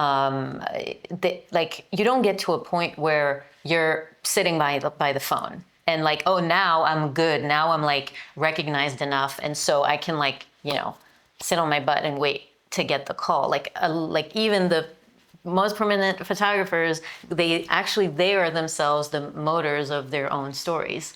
And so it becomes this mix of like, you want to be a collaborator. You want to show that, look, I have this idea, I have this project, what about this? And a lot of the response is no, but you have to just keep going. Like the rejection is really part of the process. And so it ends up being that conversation of like, sometimes people call you, but they also know that you're going to be having input. You're going to be proposing topic ideas. You're going to be proposing stories. I mean, they know that they can count on you to come to them when you have an idea. And so nurturing those relationships, like it's kind of like it's a give and take. It's a dance, and really nurturing the relationships with the people who believe in you is super, super important. Yeah, good photography is photography of ideas. And great photographers are ones that have interesting ideas that they want to implement out in the world, things that they want to go photograph, things they're curious about. The relationship with the industry is a complicated thing, and I've always had a kind of hybrid sort of practice at that. I have a kind of quite developed kind of personal documentary practice that I'm always kind of working on. So even when the phone's not ringing for me, I can be at my desk working in my archive, researching a new story. I have a mix of I do kind of the news, and then I do kind of enterprise stories, and then I'm always chipping away at these bigger projects like Guatemala, Afghanistan, right?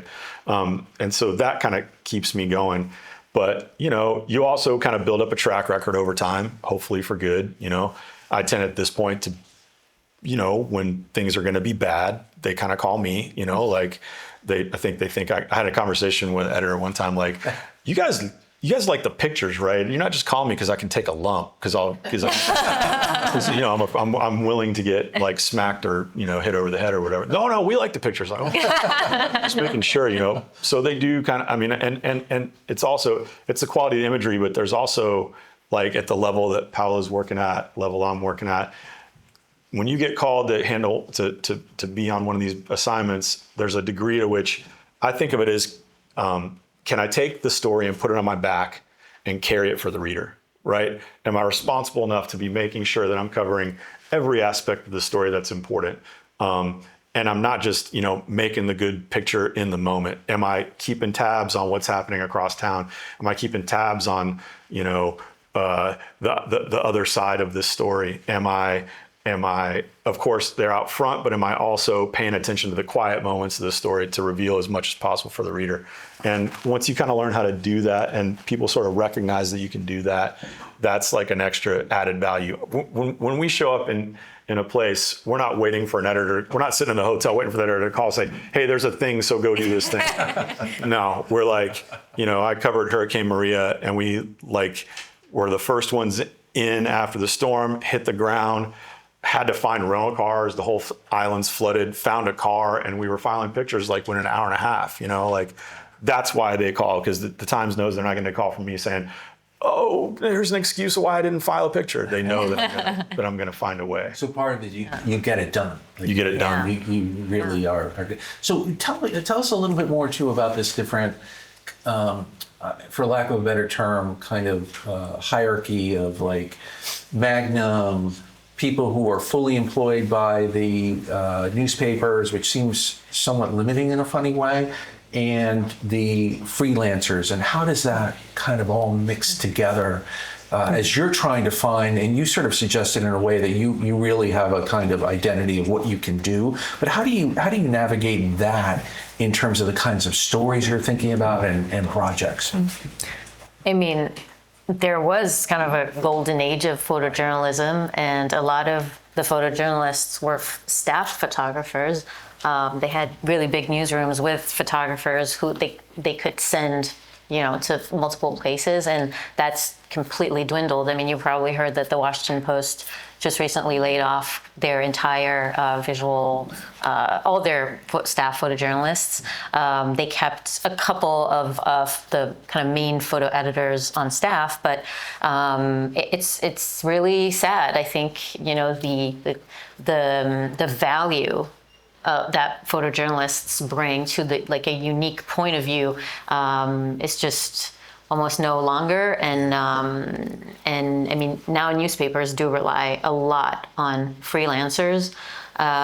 There is, a nuance to the kind of the doom of that is, I think, as newspapers, maybe capability for having staff photographers has decreased, the reliance on freelancers also means that sometimes they're able to rely on local talent, local photographers, people who also maybe know the community a little bit better. And I think that's something that's maybe a positive side of it. But I do think there is, it's sad to see that there is, I think, contempt for the value that staff photojournalists bring, and so it makes it quite precarious for us because it's nothing is guaranteed. You have to work really, really, really hard for your stories, and everything is self-driven. Every single day, you're not being handed out projects. It's just you're the motor for all of that. But in terms of how to navigate it, I mean, I think just kind of self-focus and discipline and curiosity. It's kind of like an internal drive, I think. But it's very difficult. I mean, if we think in terms of the ICP class, for example, that every year there's the documentary program, and I don't know, it's between 30 plus people-ish every year. Very, very few make it to 1, 2, 5, 10 years after that. Very few people can really sustain a full freelance practice in photojournalism. The collapse of the magazine world kind of was a real changed the game a lot for photojournalism. And we were talking earlier. I personally have quite a hybrid, quite a mixed freelance practice. I'm going and doing these kind of big international but I'm also out covering white collar criminals walking into federal court because I have to pay rent, right? Me personally, I only make a living from journalism. I don't shoot commercial work. I don't shoot, wedding stuff. Not that I wouldn't, I don't think anybody would hire me to do that. But You interview them first. Yeah, I have to interview, exactly. Yeah, they wouldn't interview me. Sure you want to get married. That's right. That's right. But I will say, all that said, of course, the industry is shrinking. Of course, we're in a very complicated information environment that we're pushing up against all the time. But I personally believe that now we're in the golden age of photojournalism. That the work being produced today is head and shoulders better than it's ever been across the board. Partly, like you pointed out, because now, there's local photographers. We say local photographers, the photographers who live in their own context, who are as good or better than the folks who came to New York to make it in the magazine world, right? The level of ethical commitment, the level of ethical kind of the way that the work today is shot through with an ethical standard is unparalleled, right? You can trust the images you see made today in a way more than you ever could have in the past. And so I'm proud to be a part of photojournalism today. You don't hear me too often kind of lamenting the past, right? Because also the weird secret is that when there was money, power, and status in photojournalism, it sort of attracted a kind of sort of person, Right. And then now that there's none of those things, the only people who dedicate themselves to it are really cool people who really care about the world and understanding the world, like Paola, right? And so I think that. So I'm so proud to be in a cohort with you and all our colleagues today, because I really do think it's the best it's ever been. Victor, I have to agree with you. I mean, it's so interesting. I love looking at the paper. I don't like reading the paper, but I like looking at the paper. Yeah. Part of it is the pictures now, the magazines are just so fascinating. It's really very, very creative and new kinds of approaches that you're seeing in the last few years. And I think as I began too, I think that with the new medias that are out there, there's even more opportunity for people to experiment and show stuff. And obviously the media itself is struggling to a certain extent. You know, it's interesting, the golden age, going back to that golden age of the late 60s where Capa is photographing. At that time, you know, as you know, Life magazine was the big magazine. And you hear the story, that's how everyone got their news. Well, there were 3 million people that got their news that way. That's how many people subscribed to Life magazine. 12 million New York Times people now. And of course, with social media, Obama has 138 million people, and Trump has about 110 million. The soccer player, Ronaldo, has like 700 million. So, you know, this kind of, and it's not to say that, you know, you could say Trump and Obama are sort of providing some sort of political perspective, although it, you know, I think if you're looking at those streams, you know, it's sort of has a very specific perspective, but it's just such a different kind of game now. And in terms of the platforms, the multiple platforms. So with that, you know, tell us a little bit about, and I want to hear too about your private work, which hopefully we can ask after this question. Tell us a little bit about how you use or don't use social media, because that has to be part of the process, it seems. So what are you doing on social media? I mean, You should all follow them on social media too. look, you know, Victor has been in the industry for a very long time. And so I think, you know, I came up into that industry at a time when like social media was kind of like, it's almost like a business card. It's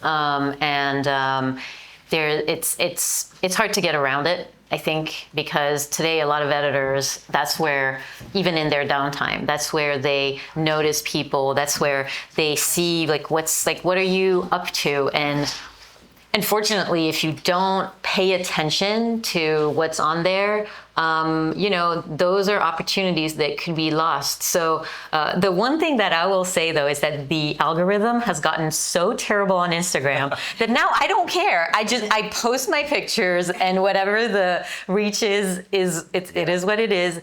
But it has given me a bit of freedom to not really care what the engagement is. But I do like to use it to show this is kind of like my photographic AD. These are the kind of stories that I work on,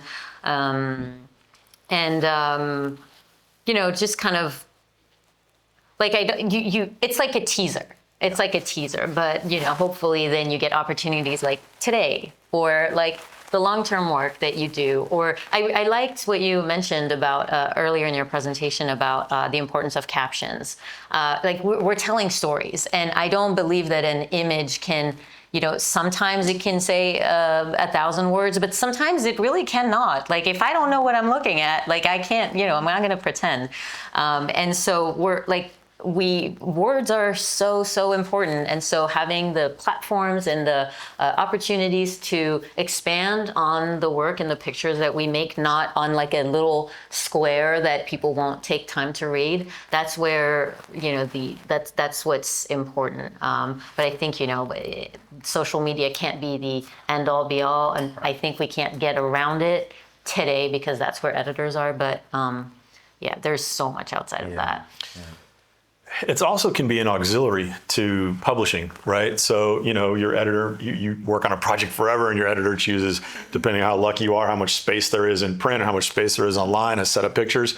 And social media can be a place where I can augment, right, aspects of the story that didn't quite make it into print. As long as I'm doing it, you know, I try really hard to be kind of in the same river or stream. I'm not trying to undermine the publications I'm working for. I'm trying to offer the reader like a little bit extra than they might not have gotten in the pages of the magazine, of the New York Times Magazine, right?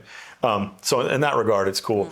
I'm like both old school about social media, and that I'm like, I'm old, and so I'm not like super into it. And I'm also a little ham-fisted about it. But then I'm also like, I wish that I didn't care like you, because I'm very like, no, it can only be the stuff that I publish. It can only be like, it's very recent. It's very recent. I'm glad to hear it. Hopefully it'll come from me. It goes from one to the other. It's like, I didn't get that reach. And then I'm like, yeah, who cares? Yeah. But the other aspect you were saying about captions, which I was struck by, I thought two things were amazing. One, that Capa wrote down the names of so many of his subjects, and two, that the Capa space put them in the captions, because you don't know how many times today I go to that extra length to make sure I have identified people and provided a little bit of context about them. And over the editorial process, that information gets stripped out of the captions, right? And so social media, again, in that way can be a place where I can augment a little bit of the information that maybe didn't make it through the editorial process. And it's a great reminder that, he's got the name of the lady, I think it's Maria de Los Angeles over there, who's building her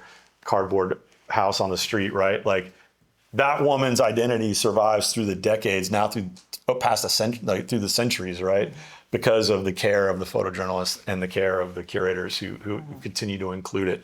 That's a really important thing for me. And social media, weirdly, can kind of help reinforce that a little bit, because it's your publishing platform. Yeah. No doubt. Yeah, that story I told earlier about the story on January 6th in the plaque, I was trying to figure it out, and then I went on social media and looked up, or the woman who had done the story directed me, and then she had a whole story. So that told the story. It sort of filled in as a supplement.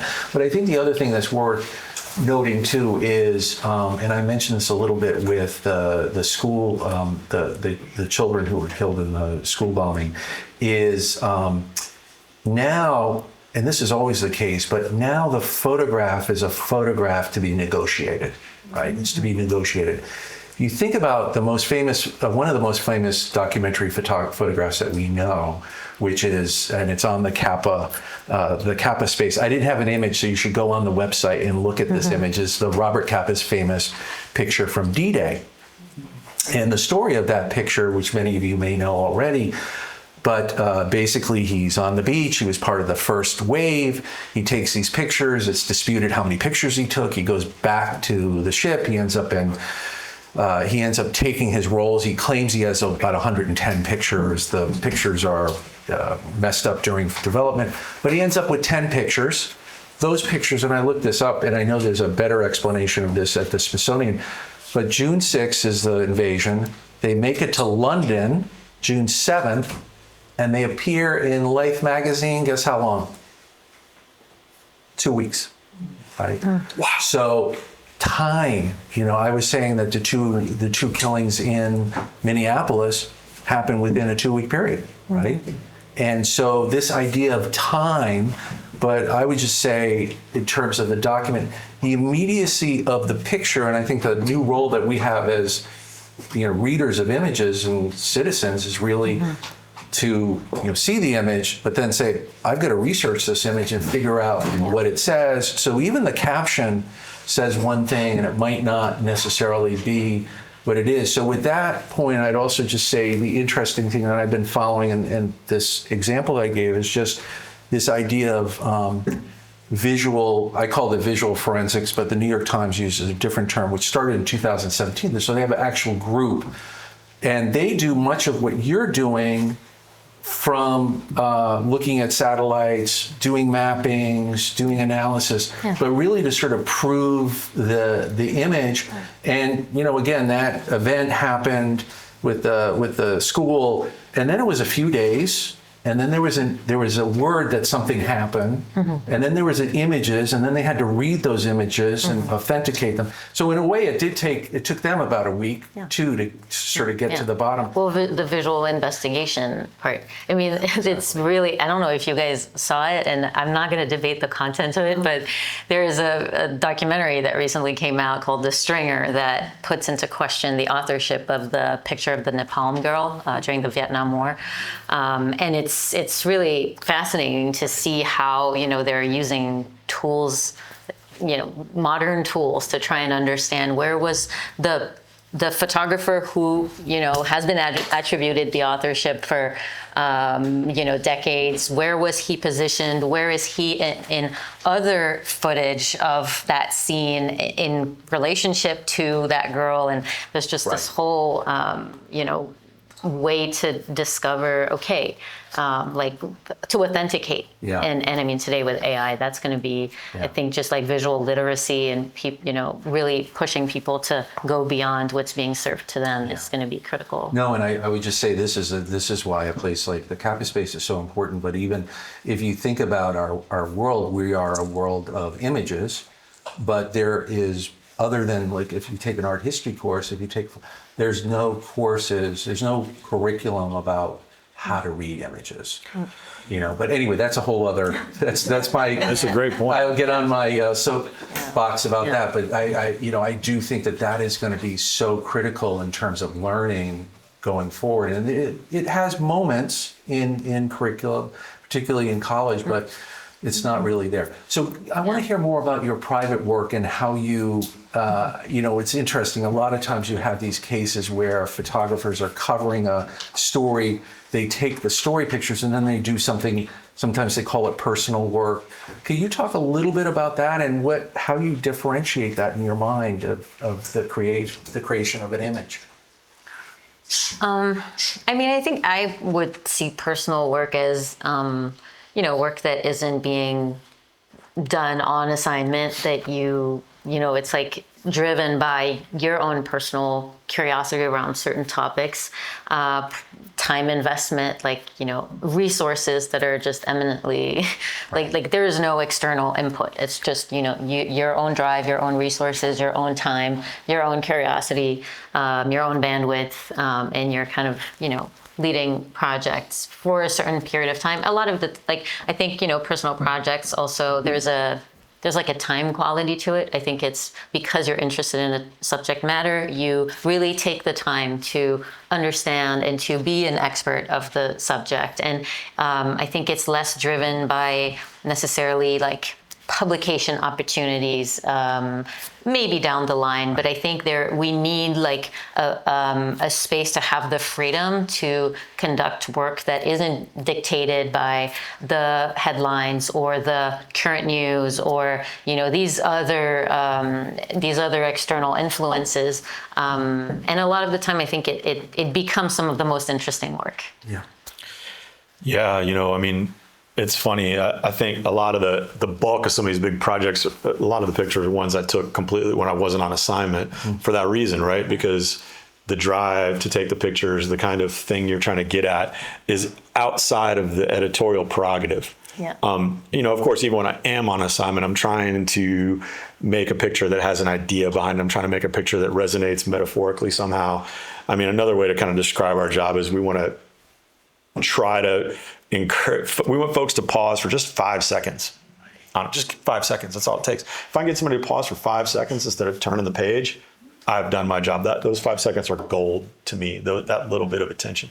So my kind of personal work breaks down almost in two sort of ways. One is, I have long-term projects and kind of contexts outside of myself that are about bigger historical things, Guatemala, Afghanistan. I'm working on a book about Afghanistan.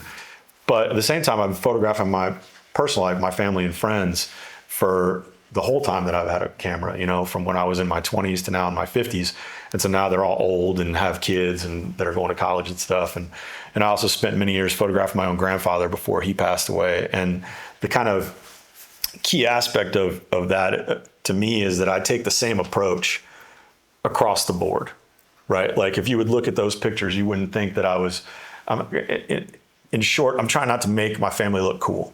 I'm just trying to be honest about who they are, about what they're about, so that anybody would see them and hopefully recognize a little bit of themselves and their family in the work. And that really is what I'm gunning for, right? Is I want you to look at a project of mine, and whether it's strictly journalistic or whether it's kind of more personal, and to find something that resonates in you, to learn something about someone else.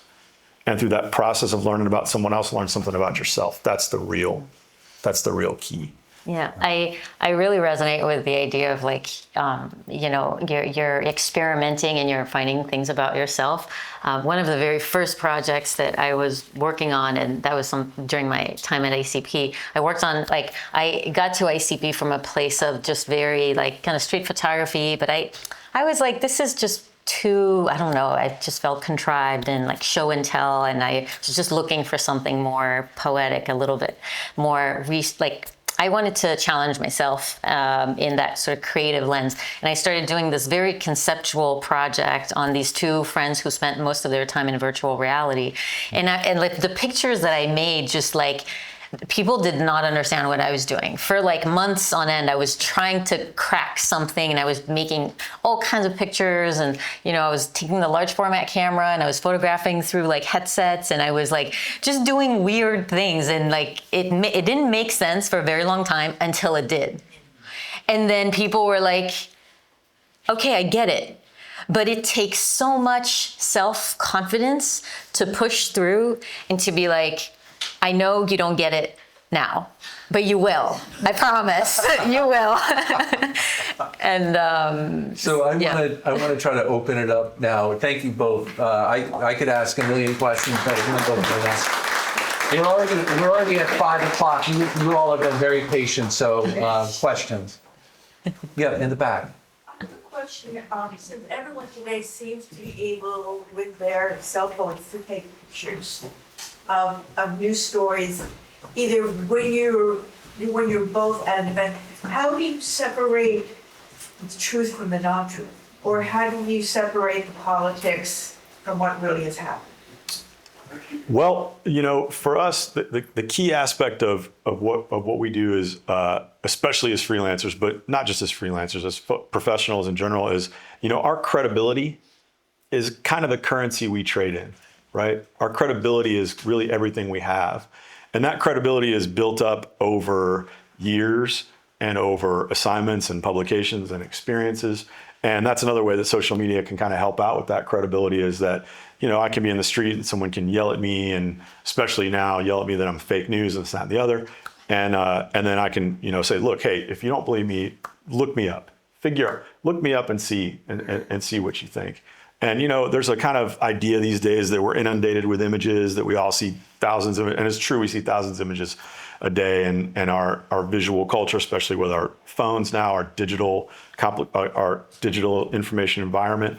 But I think it's interesting that I think most people see fewer and fewer journalistic pictures every day, right?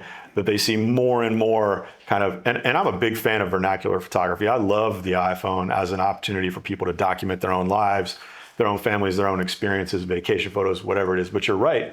Nowadays, a lot of, not always, but oftentimes, some of the biggest news events are recorded before professional journalists can arrive, because we don't know when that's gonna happen.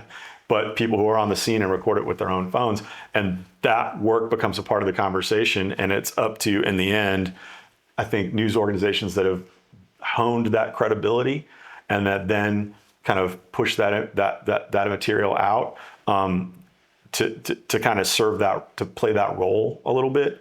And then it's incumbent upon all of us as citizens to develop the skills to differentiate between, talking about the AI story in the New York Times. I read that too, and I'm sure, like you, the first couple of days of the Iran war, I started seeing these videos, and I've seen airstrikes. I've been in airstrikes. I've watched rockets launched at me and away from me and whatever.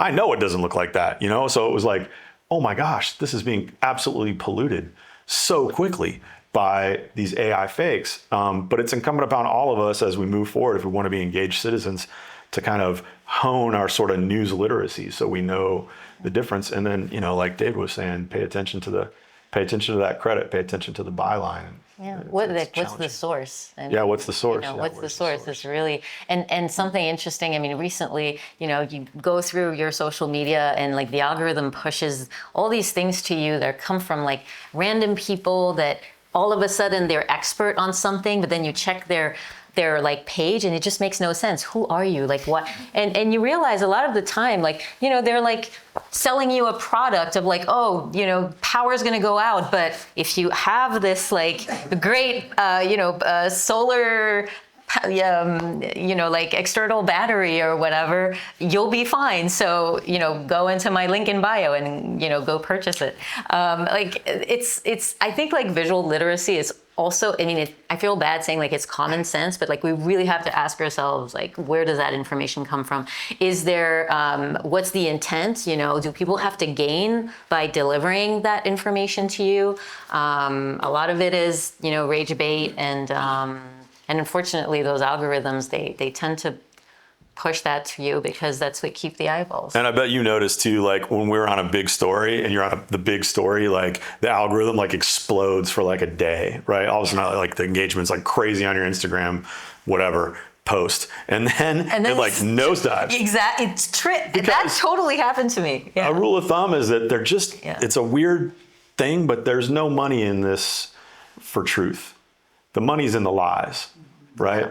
And if you kind of remember that, it's kind of, that's a good goal, a kind of North Star or goalpost to kind of orient yourself. The money's in the lies, not in the truth.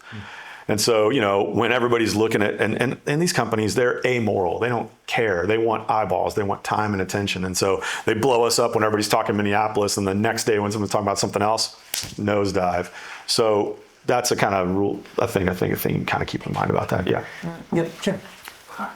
Is there a way that, I know there's all this controversy that has been historically about controlling rights to your imagery? Where is that now? And how do you control it? From a point of view of it being massaged or used differently, and in terms of financial recap, some real. Yeah, it's a bad moment for that right now. It's funny you mention that because we're right now in the middle of, there's a major newspaper that everybody reads that is forcing a new contract on their freelance contributors to take their copyright away for the first time in order to fulfill a massive settlement to sell their content to Meta to train their AI. And so they're making freelancers sign a new contract to make sure they're not compensated for that $50 million a year. That's the contract between this news organization and Meta to train their I'm AI. actually unclear as to, because I read those two paragraphs, and so the term that has been introduced in the contract is work for hire. That's the word that we are all allergic to. Work for hire means that you are relinquishing your copyright, which means I'm making the picture, but basically once I've given it to you, I cannot do anything with it. You own it. We fight to keep our copyright. It's the only thing we have on the long term. And they introduced in the contract these like two contradictory paragraphs. No, one is like work for hire, and then it's like, but it's joint copyright. Well, so what, like, which one is it? You know, and there's this big. It's interesting because the whole part of Cornell Capa's whole goal was a magnet. Was to control the copyrights of the photojournalist's work.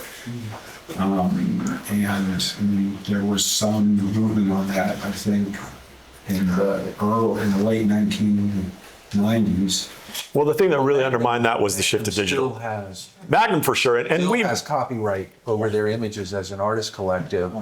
And we do too for most of our work, depending on the client, right? Yeah. So if you're working for a newswire service nowadays, they usually own the copyright. If you're working for the New York Times, it's a shared one. If you're working for other, like Time Magazine or Harper's or anything like that, the New Yorker, you still maintain the copyright. So Capa did us a real mitzvah in that regard, and he changed the game for everybody. Like they set the standard.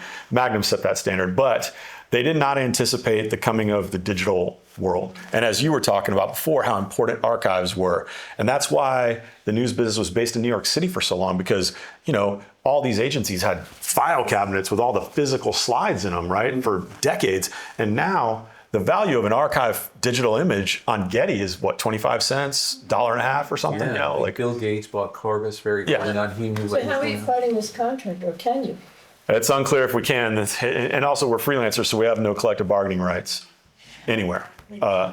And so there are folks who are, and also because we're freelancers, we're uniquely vulnerable to industry pressure. So if editors at even another publication, It's like, sure, don't sign it. hear that, but even if editors at another publication hear that Victor and Paola are organizing against this Wall Street Journal thing, they may think twice about hiring us next time. They're rabble-rousers, they're troublemakers. Do we really want to deal with them? So we're uniquely vulnerable in the labor market. So some photographers are kind of organizing quietly around some pushback.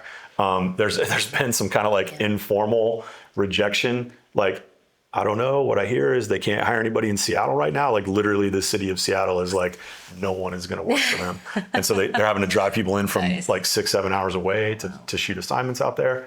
But I don't have a lot of hope that freelance photographers' rights are going to stand in the way of the AI juggernaut. When you're talking about multi-billion-dollar companies, I think that our rights are going to evaporate. Maybe one more question. I know it's late. One more question? Oh. Going back to the subject of digital literacy, I'm a photographer, but I also work with second graders. And so I'm just curious, like looking for all of us here that we've had experience prior to the digital world in terms of how we critically consume information. Like, what would you want teachers today to be imparting on students? I understand in second grade is, reality is in fantasy, Santa Claus is still real, so maybe that's a little early for it, but also everything in Minecraft to them is real. So, what would you want teachers, what do you think is most important to be sharing? He's going to be a teacher soon, so. Yeah, but not second graders, unfortunately. I didn't hear you, I'm sorry. He's going to be a teacher soon. I'm going to, So. but of older children. I think the main thing is, one of the things that frustrates me is our kind of flattening of what we tend to kind of use the media as shorthand to describe like so many things. And journalism, and specifically photojournalism, gets lumped in with the media, right? And that's really unfortunate. And of course, like when we're in the street, we battle against that constantly, like fake news media, whatever. And I'm like, I'm not the media. The media includes all these other things that I have nothing to do with. That's like the Today Show and Facebook and stuff that honestly kind of works, at cross purposes to what I'm trying to do. So what I would say is to try to teach young folks about the press, the role of the press. What is the press? It doesn't have to be newspapers and magazines because that's going to be irrelevant to them. But that there are people, like when you're talking about, who are the people in your neighborhood, or like what kind of jobs, what do you want to be when you grow up? I want to be a fireman. I want to be a cowboy. I want a policeman. Somebody hopefully is going to want to be like, put on a hat with a card in it. I want to be a journalist, like I want to go out and tell stories, and to like kind of, because it is still alive, and to make it real for kids as an actual thing that's still happening in the world and that actually provides so much value to them, I think would be a cool thing to like make that a profile that they understand who the journalist is. Sure, well, that's for school curriculum. So, Oh, great. Awesome. thank you. I think like a lot of it, even just very bare bones, is like reading an image. Even today, like I did surprise myself resharing a picture that I thought was really cool, and then I was like, holy crap, this is AI. Like, okay. I'm so afraid of doing And that. I was like, okay, that was like such a defining moment for me. I was like, I cannot believe that I didn't notice, that I didn't realize it. And so now I'm so careful, and so just looking at how you read an image. And today, the thing is, like, there is the authenticity of the image, but there is also misuse of images. And for example, in like war pictures that we've seen recently, sometimes pictures of former conflicts that are being used to represent a current one, you're like, it has nothing to do with it. So, learning to ask questions about, first of all, okay, let's read the image, let's make sure it's authentic. But then even if the image itself is authentic, where does it come from? Who has it been published by, or who has vetted that picture? And that can take a lot of work, because even recently there was a big snowfall in, I think it was in Russia, and there were so many AI images that were even being reused by, certain media that you would imagine, know what they're doing. And it just made the rounds, and it became super popular, and a lot of them were actually not authentic. So I think, those like two things for me is like reading, but also really looking up the source and the context, and does it really reflect the moment we're talking about? Thank you. Yeah, Hey, thank you. Thank you all for coming. Thank you, Paola. Thank you.